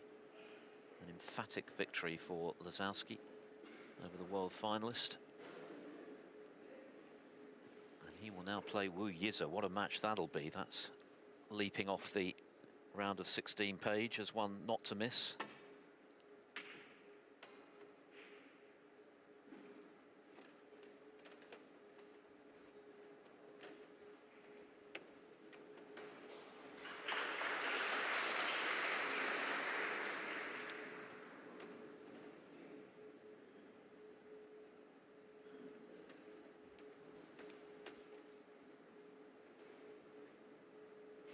Chris Wakelin has also completed a resounding victory, a whitewash in fact, over David Lilly.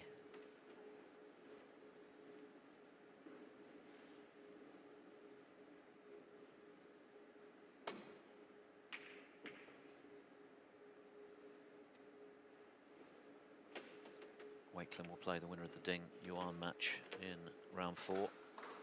Scored very heavily today, 94, 85, 53 and 67.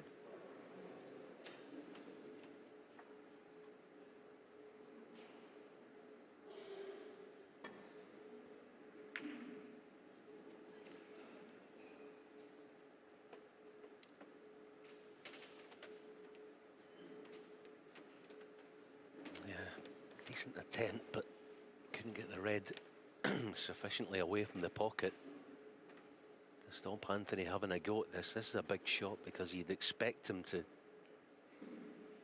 cannon another red. So you really got to get this, you'd think. And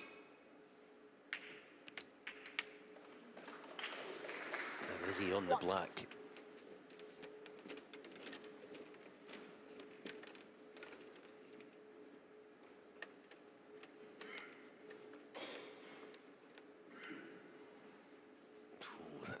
Nasty, isn't it? There's 3 or 4 elements to it. The pink's hampering him, can't maybe quite get through, and would have to play it with a bit of side.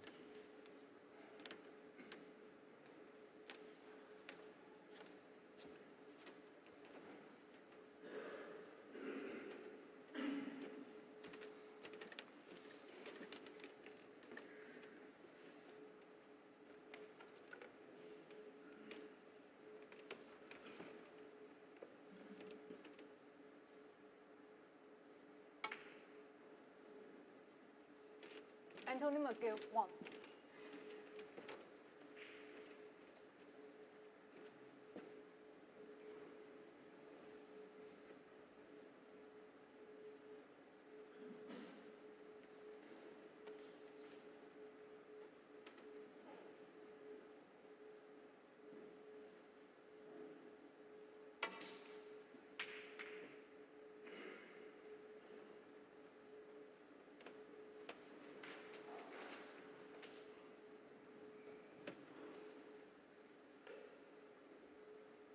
And that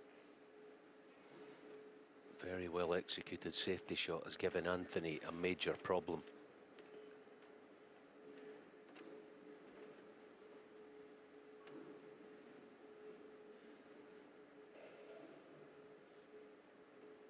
If he's playing the thin edge, which he probably is, this is a very high tariff to get the cue ball back in bulk. Fabulous shot. That's brilliant.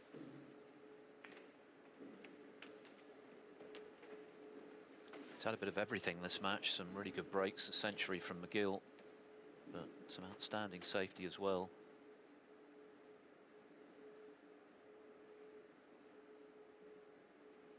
But it's also had some great long podding. And there's another cracker from Trump, who undoubtedly would have been the happier of the two to emerge from that mini session 2-all. Barely got a look at a ball in frames 2 and 3, and had to work incredibly hard to eke out the 4th frame, but that's what Trump can do these days. He's more than happy to get stuck in the trenches when required, and we know what he's capable of when the balls are open like this. 6.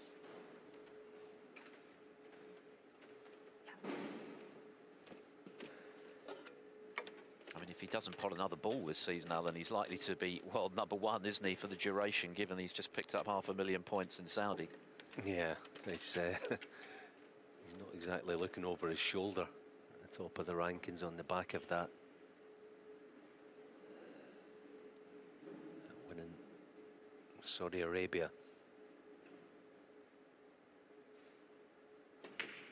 He's actually on another run at the moment. I'm talking about this calendar year. There was a couple of small events that he played in that I don't count. There was one in, I think, Helsinki, non-ranking, and there's another one actually, the 8-man invitation in Saudi Arabia earlier in the year. But forgetting those 2 events, he's actually hasn't failed to get to the quarter-finals of any tournament this calendar year. And 12 of those tournaments have been completed. As I say, he's got to the quarters every time. He's also in this one. And he's played a match in the International, which he won, so he'll be in that later this season. And probably has another 4 events, I would guess.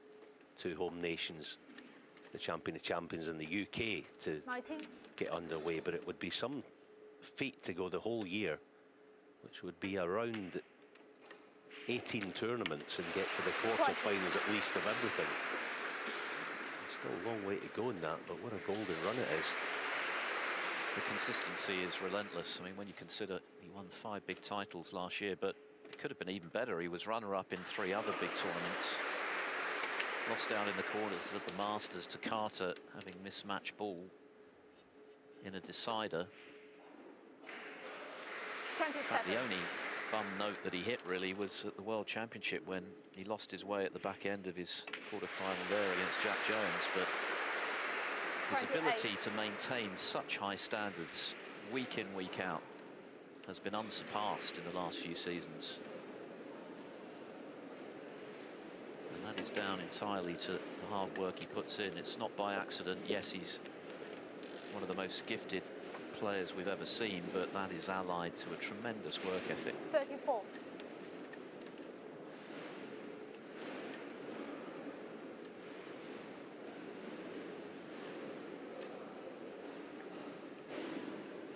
请不要随意走动，谢谢大家。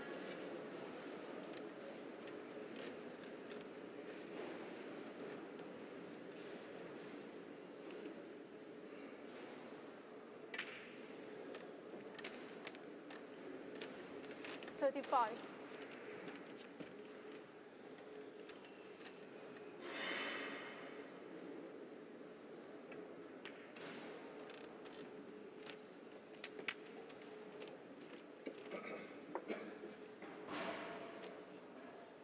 40.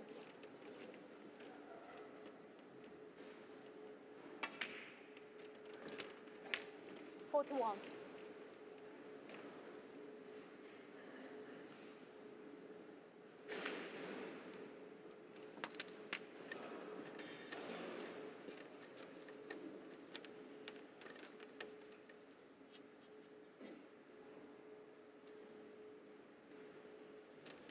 47.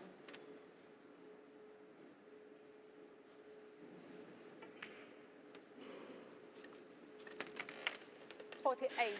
Just the 1 half-century from Trump in the opening frame, the 58, which went a long way to winning him that frame.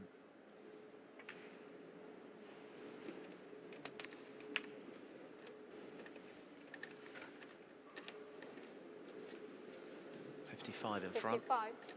67 left, so this red and another high-value colour will do it.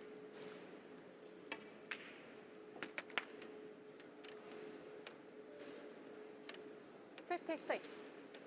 Not quite the cannon he wanted, but the blue would be sufficient.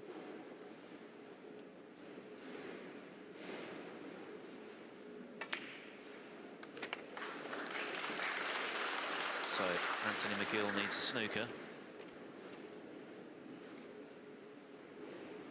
61.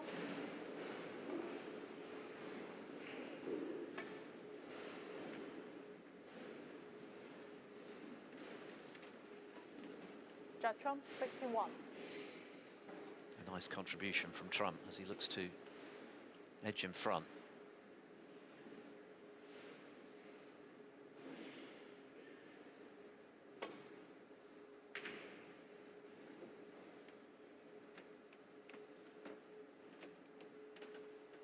Just the one snooker though. We saw a major turning point earlier today here on table 1. Karen Wilson 2-0 up on Zhao Guodong and seemingly going 3-0 up.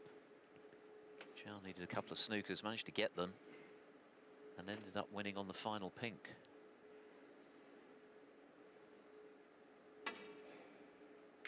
Another big name to fall by the wayside. There's definitely still hope here for McGill, just that one snooker needed.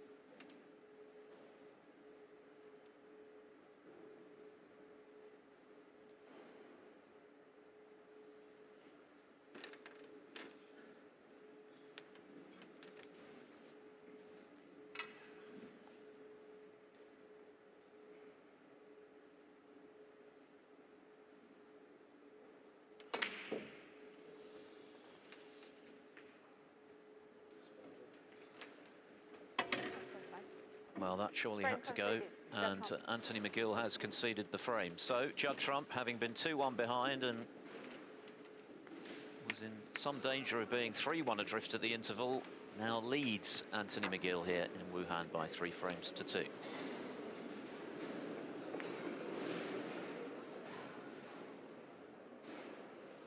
So Trump in front again. Of course, he took the first frame. Now he's within 2 of the round of 16. We'll head back to table 2. Level, by the way, between John Higgins and Zach Schuerty. Of course, if Trump does win, he will play the winner of that match. 3-all here on table 2. Ding did win that quite tight 6th frame, so he's in charge. 4-2 up on Yuan Sejun. Made a century earlier today, made 3 against Xu Ce, as Alan was mentioning the previous round when he was immaculate.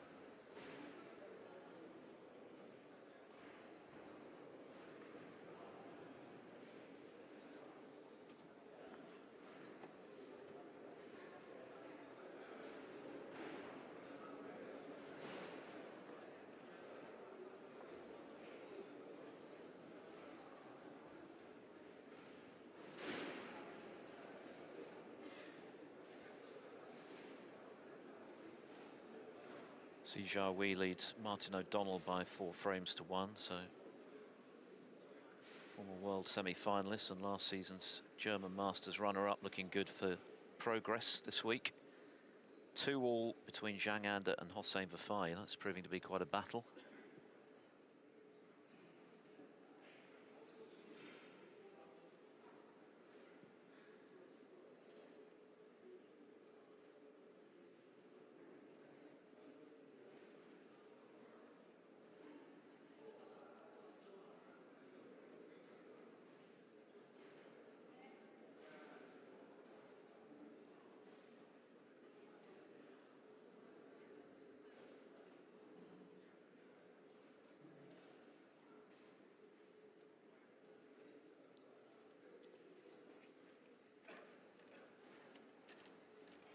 Judd Trump in front by the odd frame, helped by a break of 61.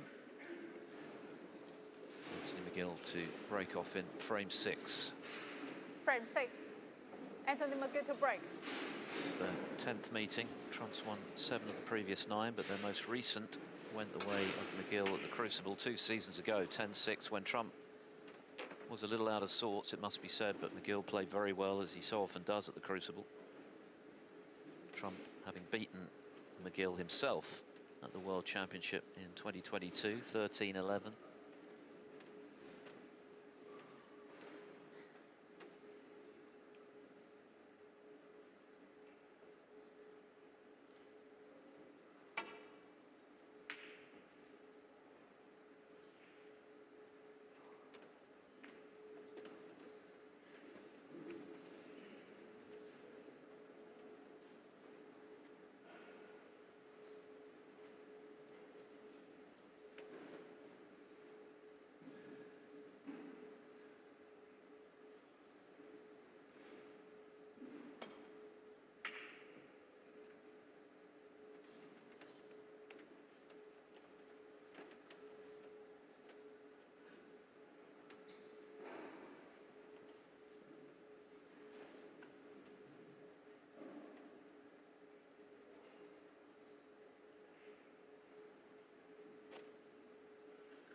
Safety by Judd. Not in balk, so this time I don't think Anthony can refuse this long red. It's a testing one.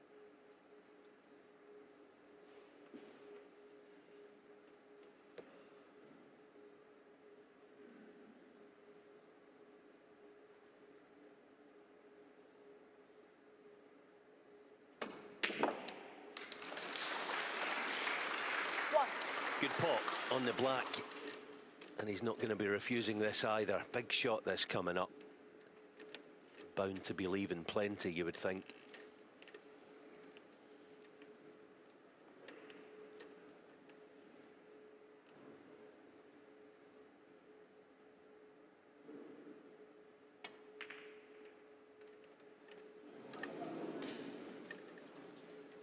It was a big shot. Anthony McGill, 1. And it couldn't have got any closer, but it just caught enough of that near jaw to stay above ground. What a difference that could make. Had it dropped in, McGill could have been in for another big break. He made a century earlier in this match. But now that chance falls to Trump, who's just come off his own match best break of 61.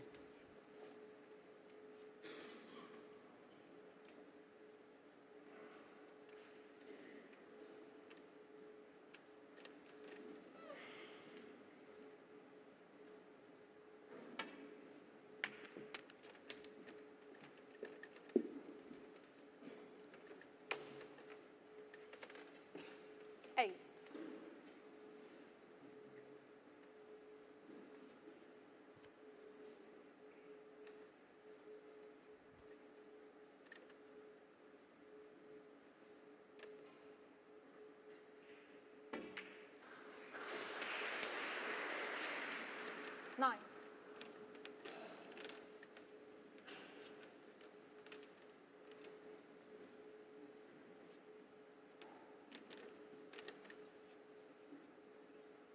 Yeah, so this time he's going to have to call on that cue power to get down even close to reds.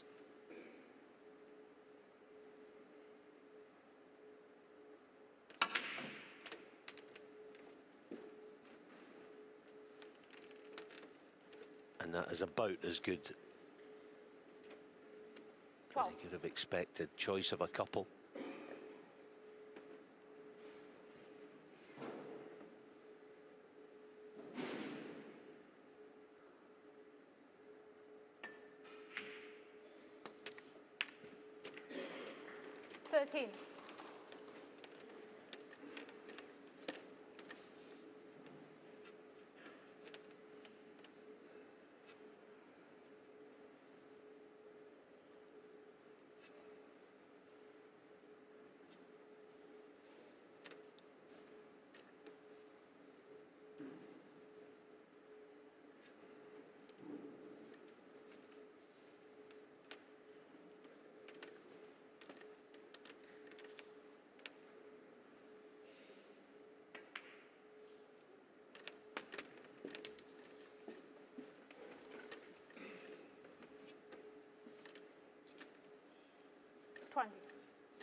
20. $21.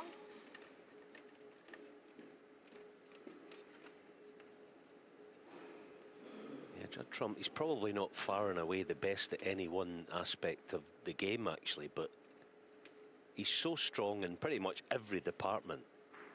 And also, not even the shots themselves, it's the will to win and the will to tough it out when it's been 28. a tricky day, which this has been in stages, but no, there's a poor one just about still on the black, but oh, he's called a pushing himself. Well done. 28. Anthony McGill 4. Yes, the break ends surprisingly early with Trump declaring that push. Another potential turning point with Trump looking good there for 4-2.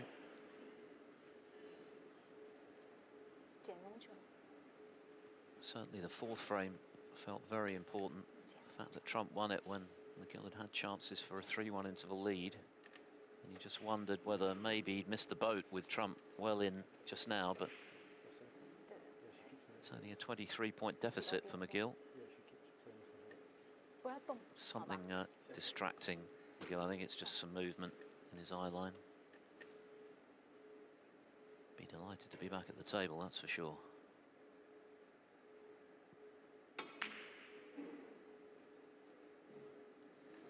But the red has just eluded him. So Trump straight back at the table.